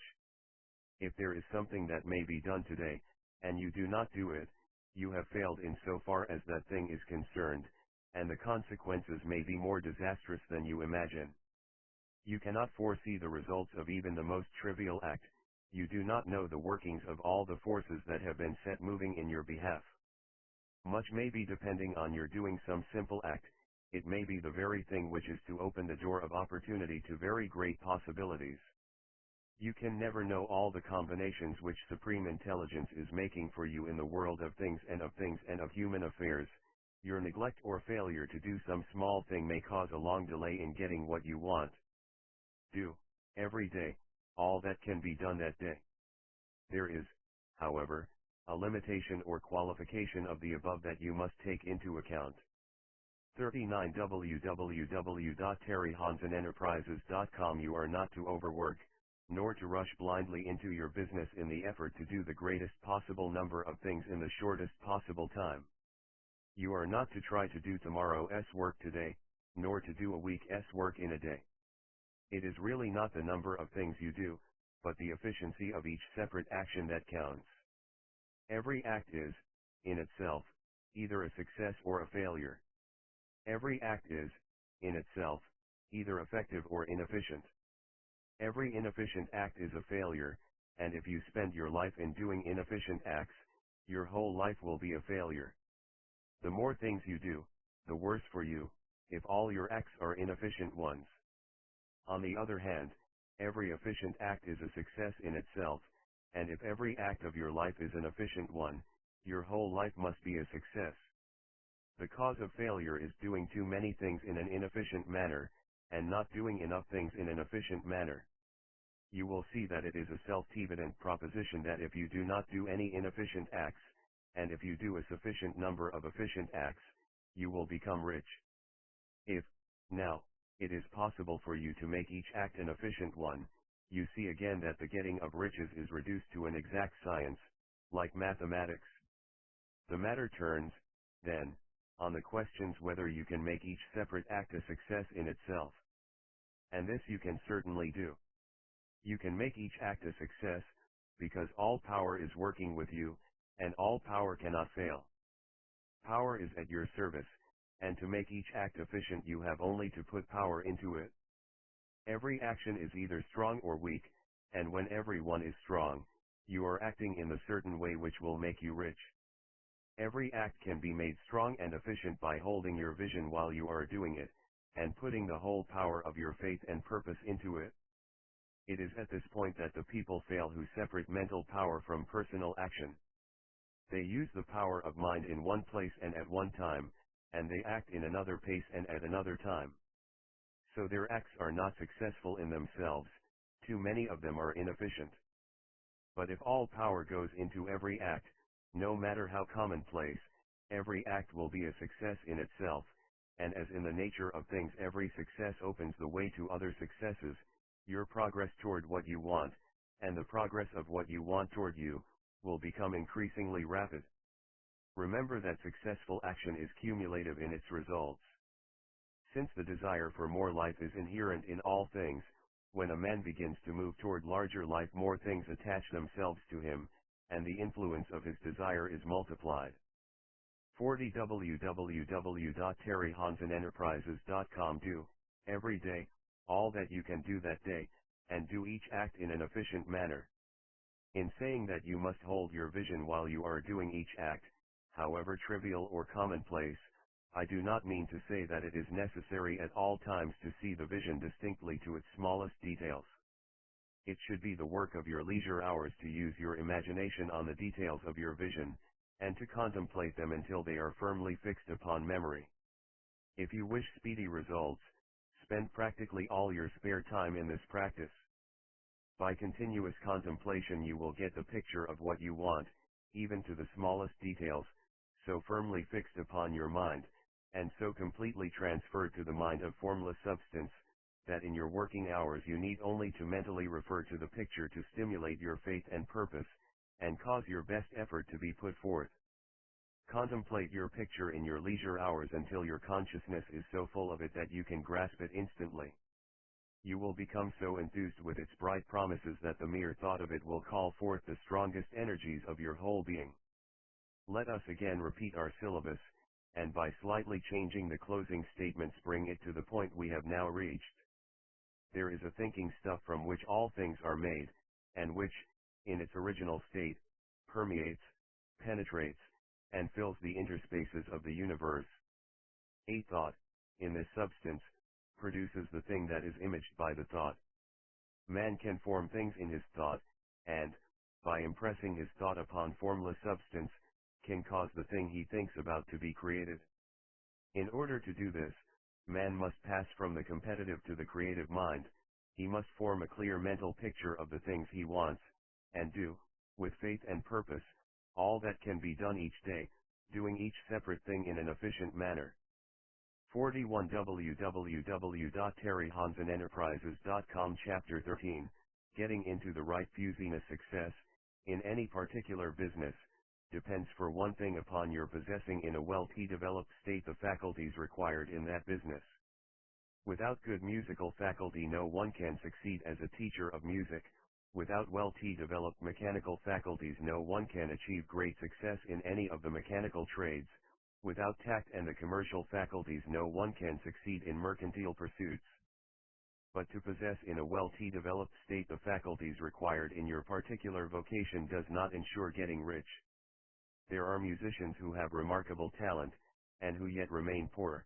There are blacksmiths, carpenters, and so on who have excellent mechanical ability, but who do not get rich, and there are merchants with good faculties for dealing with men who nevertheless fail. The different faculties are tools. It is essential to have good tools, but it is also essential that the tools should be used in the right way. One man can take a sharp saw, a square, a good plane, and so on, and build a handsome article of furniture.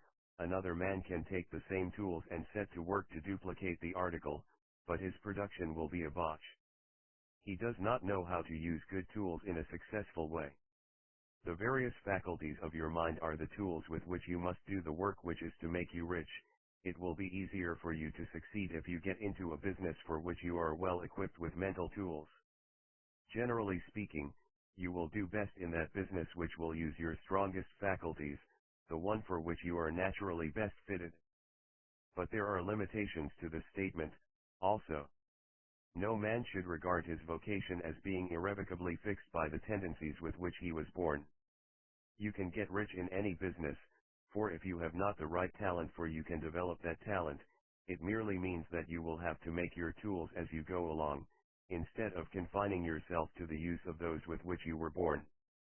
It will be easier for you to succeed in a vocation for which you already have the talents in a well-developed state, but you can succeed in any vocation, for you can develop any rudimentary talent, and there is no talent of which you have not at least the rudiment. You will get rich most easily in point of effort, if you do that for which you are best fitted, but you will get rich most satisfactorily if you do that which you want to do. Doing what you want to do is life, and there is no real satisfaction in living if we are compelled to be forever doing something which we do not like to do, and can never do what we want to do. And it is certain that you can do what you want to do. The desire to do it is proof that you have within you the power which can do it. Desire is a manifestation of power. 42 www.terryhansenenterprises.com The desire to play music is the power, which can play music seeking expression and development. The desire to invent mechanical devices is the mechanical talent seeking expression and development. Where there is no power, either developed or undeveloped, to do a thing, there is never any desire to do that thing, and where there is strong desire to do a thing, it is certain proof that the power to do it is strong, and only requires to be developed and applied in the right way. All things else being equal, it is best to select the business for which you have the best developed talent, but if you have a strong desire to engage in any particular line of work, you should select that work as the ultimate end at which you aim. You can do what you want to do, and it is your right and privilege to follow the business or avocation which will be most congenial and pleasant. You are not obliged to do what you do not like to do, and should not do it except as a means to bring you to the doing of the thing you want to do. If there are past mistakes whose consequences have placed you in an undesirable business or environment, you may be obliged for some time to do what you do not like to do, but you can make the doing of it pleasant by knowing that it is making it possible for you to come to the doing of what you want to do.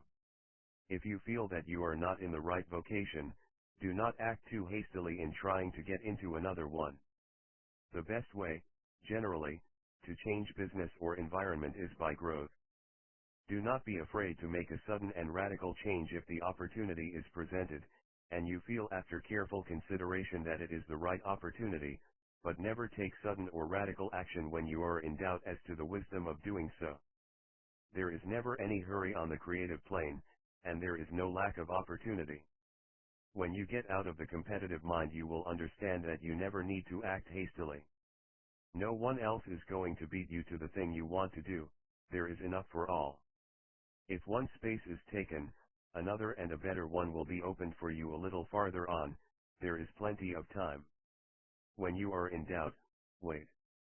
Fall back on the contemplation of your vision, and increase your faith and purpose, and by all means, in times of doubt and indecision, cultivate gratitude.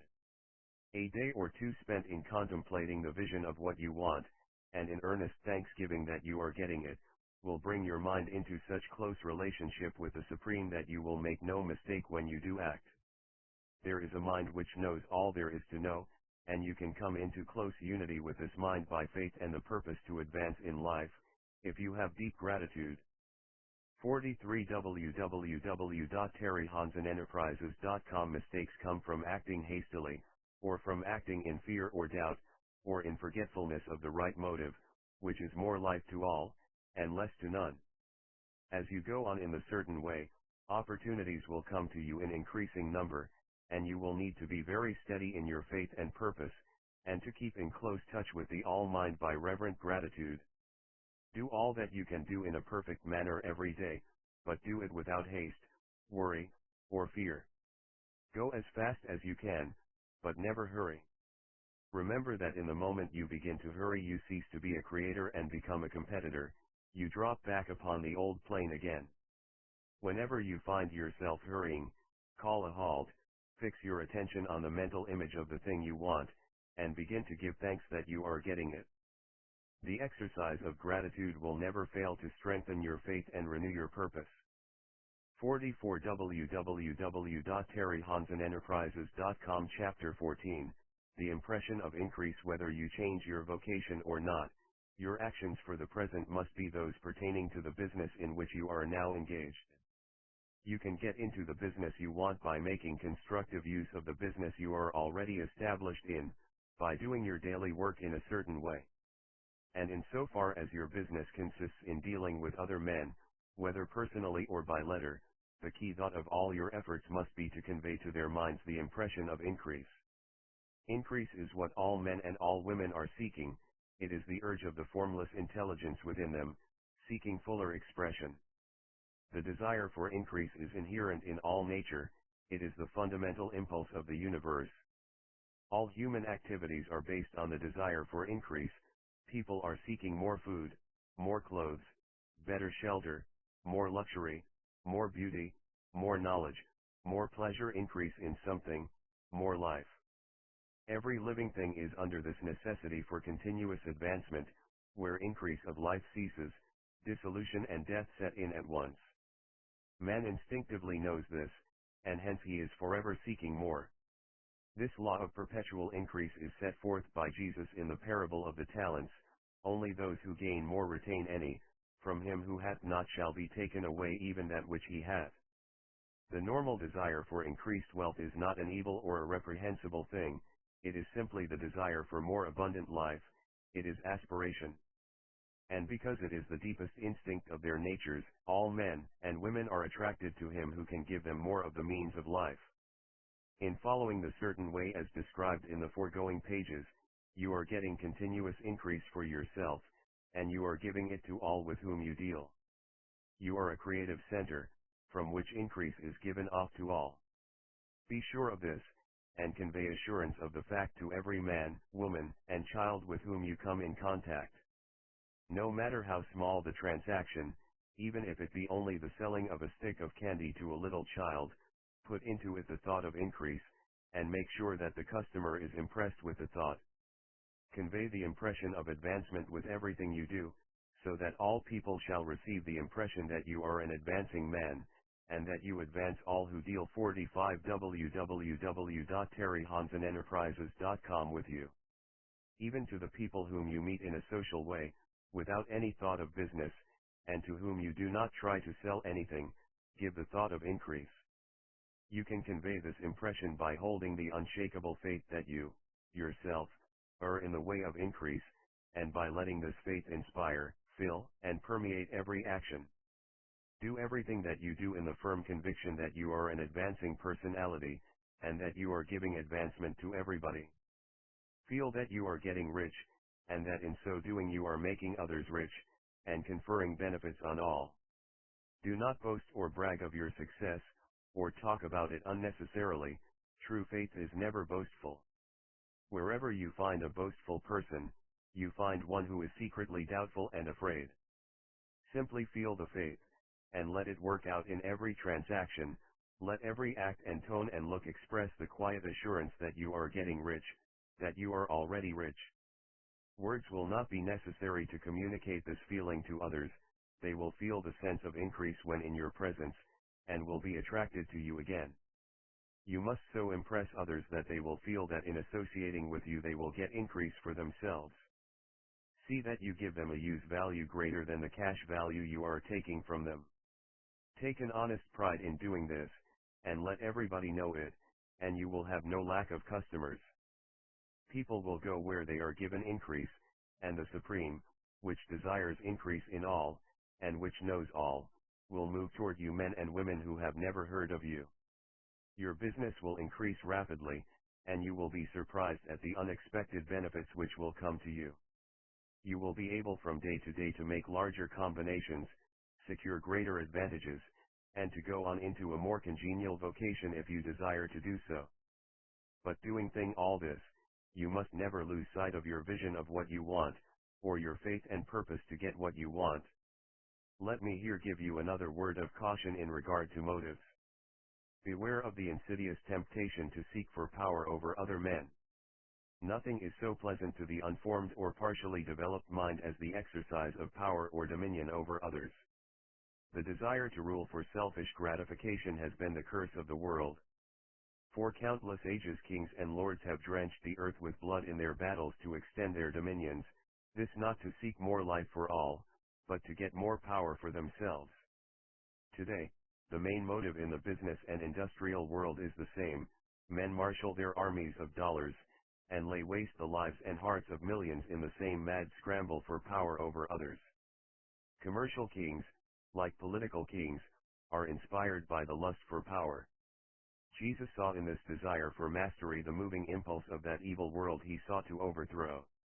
Read the 23rd chapter of Matthew, and see how 46 www.terryhansenenterprises.com he pictures the lust of the Pharisees to be called master, to sit in the high places, to domineer over others, and to lay burdens on the backs of the less fortunate, and note how he compares this lust for dominion with the brotherly seeking for the common good to which he calls his disciples. Look out for the temptation to seek for authority, to become a master, to be considered as one who is above the common herd, to impress others by lavish display, and so on. The mind that seeks for mastery over others is the competitive mind, and the competitive mind is not the creative one. In order to master your environment and your destiny, it is not at all necessary that you should rule over your fellow men, and indeed, when you fall into the world's struggle for the high places, you begin to be conquered by fate and environment, and your getting rich becomes a matter of chance and speculation. Beware of the competitive mind. No better statement of the principle of creative action can be formulated than the favorite declaration of the late Golden Rule Jones of Toledo: "What I want for myself, I want for everybody." 47 www.terryhansenenterprises.com Chapter 15. The advancing man. What I have said in the last chapter applies as well to the professional man and the wage earner as to the man who is engaged in mercantile business. No matter whether you are a physician, a teacher, or a clergyman, if you can give increase of life to others and make them sensible of the fact, they will be attracted to you, and you will get rich. The physician who holds the vision of himself as a great and successful healer, and who works toward the complete realization of that vision with faith and purpose, as described in former chapters, will come into such close touch with the source of life that he will be phenomenally successful. Patients will come to him in throngs. No one has a greater opportunity to carry into effect the teaching of this book than the practitioner of medicine. It does not matter to which of the various schools he may belong, for the principle of healing is common to all of them, and may be reached by all alike. The advancing man in medicine, who holds to a clear mental image of himself as successful, and who obeys the laws of faith, purpose, and gratitude, will cure every curable case he undertakes, no matter what remedies he may use. In the field of religion, the world cries out for the clergyman who can teach his hearers the true science of abundant life. He who masters the details of the science of getting rich, together with the allied sciences of being well, of being great, and of winning love, and who teaches these details from the pulpit, will never lack for a congregation. This is the gospel that the world needs. It will give increase of life, and men will hear it gladly, and will give liberal support to the man who brings it to them. What is now needed is a demonstration of the science of life from the pulpit.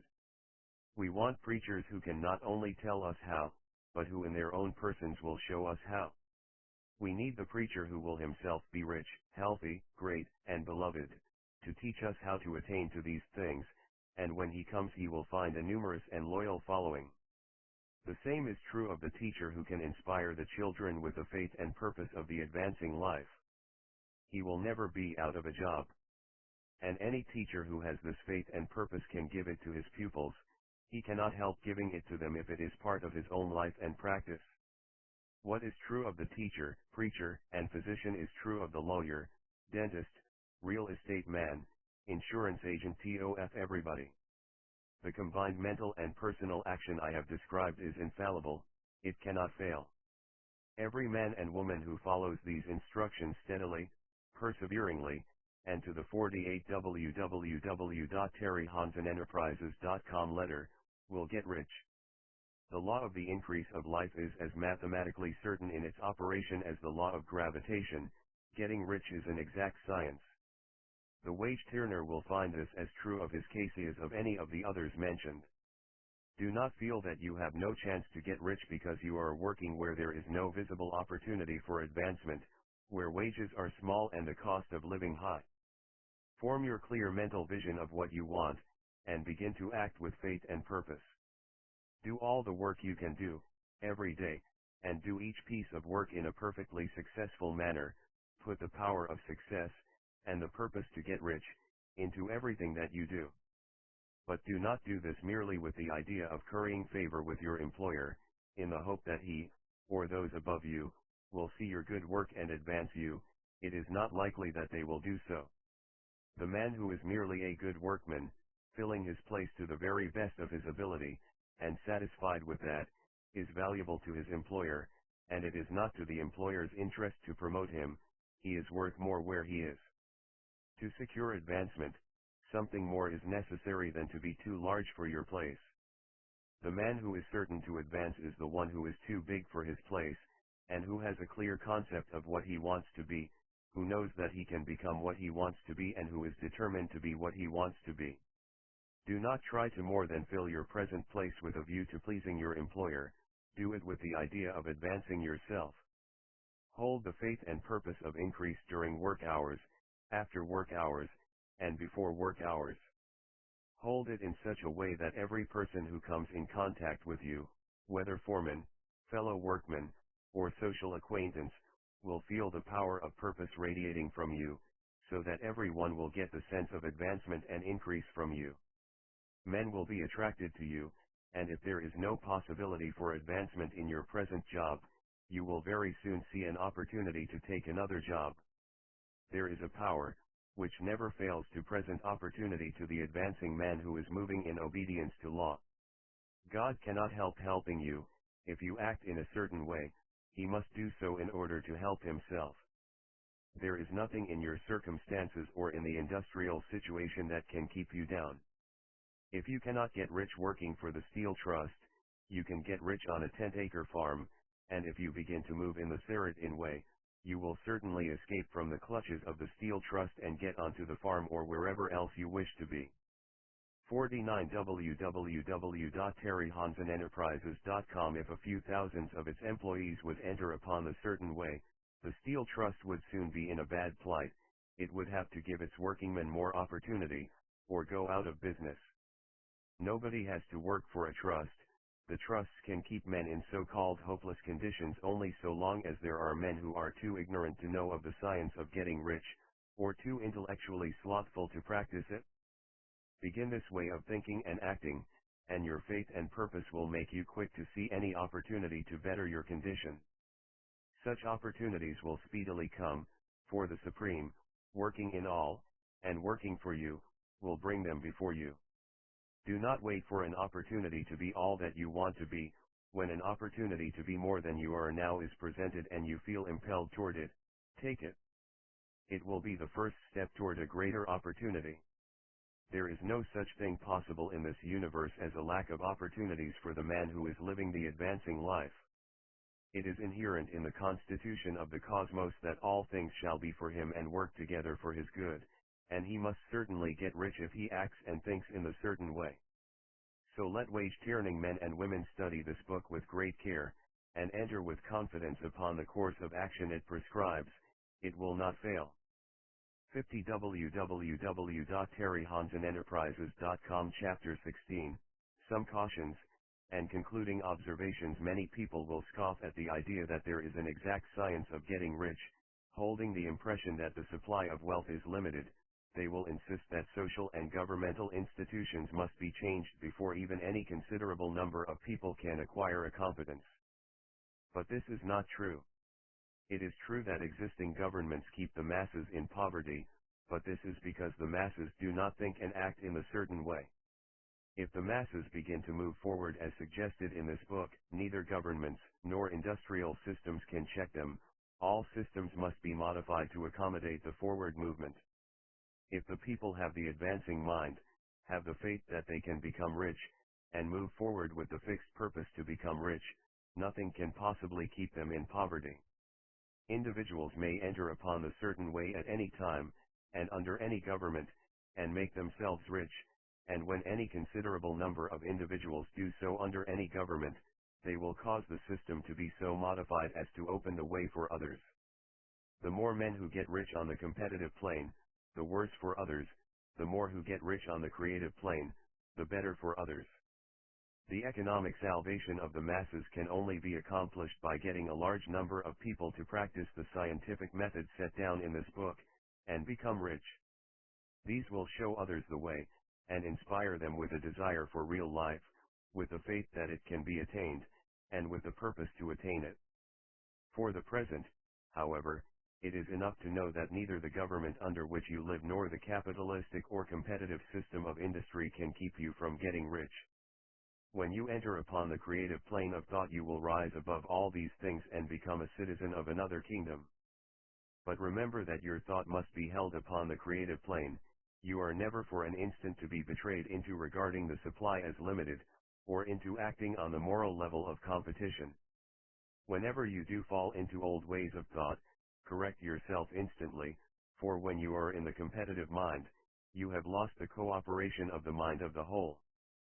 51 www.terryhansenenterprises.com Do not spend any time in planning as to how you will meet possible emergencies in the future, except as the necessary policies may affect your actions today. You are concerned with doing today work in a perfectly successful manner, and not with emergencies which may arise tomorrow. You can attend to them as they come. Do not concern yourself with questions as to how you shall surmount obstacles which may loom upon your business horizon, unless you can see plainly that your course must be altered today in order to avoid them. No matter how tremendous an obstruction may appear at a distance, you will find that if you go on in a certain way it will disappear as you approach it, or that a way over, though, or around it will appear. No possible combination of circumstances can defeat a man or woman who is proceeding to get rich along strictly scientific lines. No man or woman who obeys the law can fail to get rich, any more than one can multiply 2 by 2 and fail to get 4. Give no anxious thought to possible disasters, obstacles, panics, or unfavorable combinations of circumstances. It is time enough to meet such things when they present themselves before you in the immediate present, and you will find that every difficulty carries with it the wherewithal for its overcoming. Guard your speech. Never speak of yourself, your affairs, or of anything else in a discouraged or discouraging way.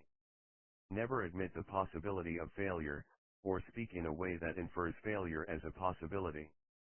Never speak of the times as being hard, or of business conditions as being doubtful. Times may be hard and business doubtful for those who are on the competitive plane, but they can never be so for you. You can create what you want, and you are above fear. When others are having hard times and poor business, you will find your greatest opportunities. Train yourself to think of and to look upon the world as a something which is becoming, which is growing, and to regard seeming evil as being only that which is undeveloped. Always speak in terms of advancement. To do otherwise is to deny your faith, and to deny your faith is to lose it. Never allow yourself to feel disappointed. You may expect to have a certain thing at a certain time, and not get it at that time, and this will appear to you like failure. But if you hold to your faith, you will find that the failure is only apparent. Go on in a certain way, and if you do not receive that thing, you will receive something so much better that you will see that the seeming failure was really a great success. A student of this science had set his mind on making a certain business combination which seemed to him at the time to be very desirable, and he worked for some weeks to bring it about. When the crucial time came, the thing failed in a perfectly inexplicable 52 www.terryhansenenterprises.com way. It was as if some unseen influence had been working secretly against him. He was not disappointed, on the contrary, he thanked God that his desire had been overruled, and went steadily on with a grateful mind. In a few weeks an opportunity so much better came his way that he would not have made the first deal on any account, and he saw that a mind which knew more than he knew had prevented him from losing the greater good by entangling himself with the lesser. That is the way every seeming failure will work out for you, if you keep your faith, hold to your purpose, have gratitude, and do, every day, all that can be done that day, doing each separate act in a successful manner. When you make a failure, it is because you have not asked for enough. Keep on, and a larger thing than you were seeking will certainly come to you. Remember this.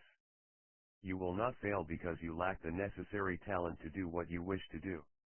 If you go on as I have directed, you will develop all the talent that is necessary to the doing of your work. It is not within the scope of this book to deal with the science of cultivating talent, but it is as certain and simple as the process of getting rich. However, do not hesitate or waver for fear that when you come to any certain place you will fail for lack of ability. Keep right on, and when you come to that place, the ability will be furnished to you.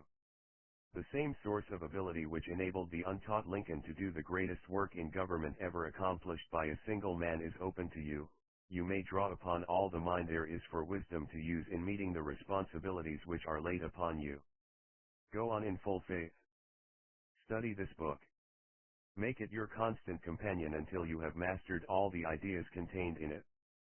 While you are getting firmly established in this faith, you will do well to give up most recreations and pleasure, and to stay away from places where ideas conflicting with these are advanced in lectures or sermons. Do not read pessimistic or conflicting literature, or get into arguments upon the matter. Do very little reading, outside of the writers mentioned in the preface. Spend most of your leisure time in contemplating your vision, and in cultivating gratitude, and in reading this book. It contains all you need to know of the science of getting rich, and you will find all the essentials summed up in the following chapter. 53 www.terryhansenenterprises.com Chapter 17, Summary of the Science of Getting Rich. There is a thinking stuff from which all things are made, and which, in its original state, permeates, penetrates, and fills the interspaces of the universe.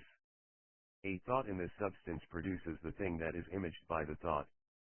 Man can form things in his thought, and by impressing his thought upon formless substance can cause the thing he thinks about to be created. In order to do this, man must pass from the competitive to the creative mind, otherwise he cannot be in harmony with the formless intelligence, which is always creative and never competitive in spirit. Man may come into full harmony with the formless substance by entertaining a lively and sincere gratitude for the blessings it bestows upon him. Gratitude unifies the mind of man with the intelligence of substance, so that man's thoughts are received by the formless. Man can remain upon the creative plane only by uniting himself with the formless intelligence through a deep and continuous feeling of gratitude. Man must form a clear and definite mental image of the things he wishes to have, to do, or to become, and he must hold this mental image in his thoughts, while being deeply grateful to the Supreme that all his desires are granted to him. The man who wishes to get rich must spend his leisure hours in contemplating his vision, and in earnest thanksgiving that the reality is being given to him. Too much stress cannot be laid on the importance of frequent contemplation of the mental image, coupled with unwavering faith and devout gratitude. This is the process by which the impression is given to the formless, and the creative force is set in motion. The creative energy works through the established channels of natural growth, and of the industrial and social order. All that is included in his mental image will surely be brought to the man who follows the instructions given above, and whose faith does not waver. What he wants will come to him through the ways of established trade and commerce. In order to receive his own when it shall come to him, man must be active, and this activity can only consist in more than filling his present place. He must keep in mind the purpose to get rich through the realization of his mental image. And he must do, every day, all that can be done that day, taking care to do each act in a successful manner. He must give to every man a use value in excess of the cash value he receives, so that each transaction makes for more life, and he must so hold the advancing thought that the impression of increase will be communicated to all with whom he comes in contact. The men and women who practice the foregoing instructions will certainly get rich, and the riches they receive will be in exact proportion to the definiteness of their vision, the fixity of their purpose, the steadiness of their faith, and the depth of their gratitude. 54 www.terryhansenenterprises.com. The end courtesy of www.5daystofreedom.com. 55 www.terryhansenenterprises.com.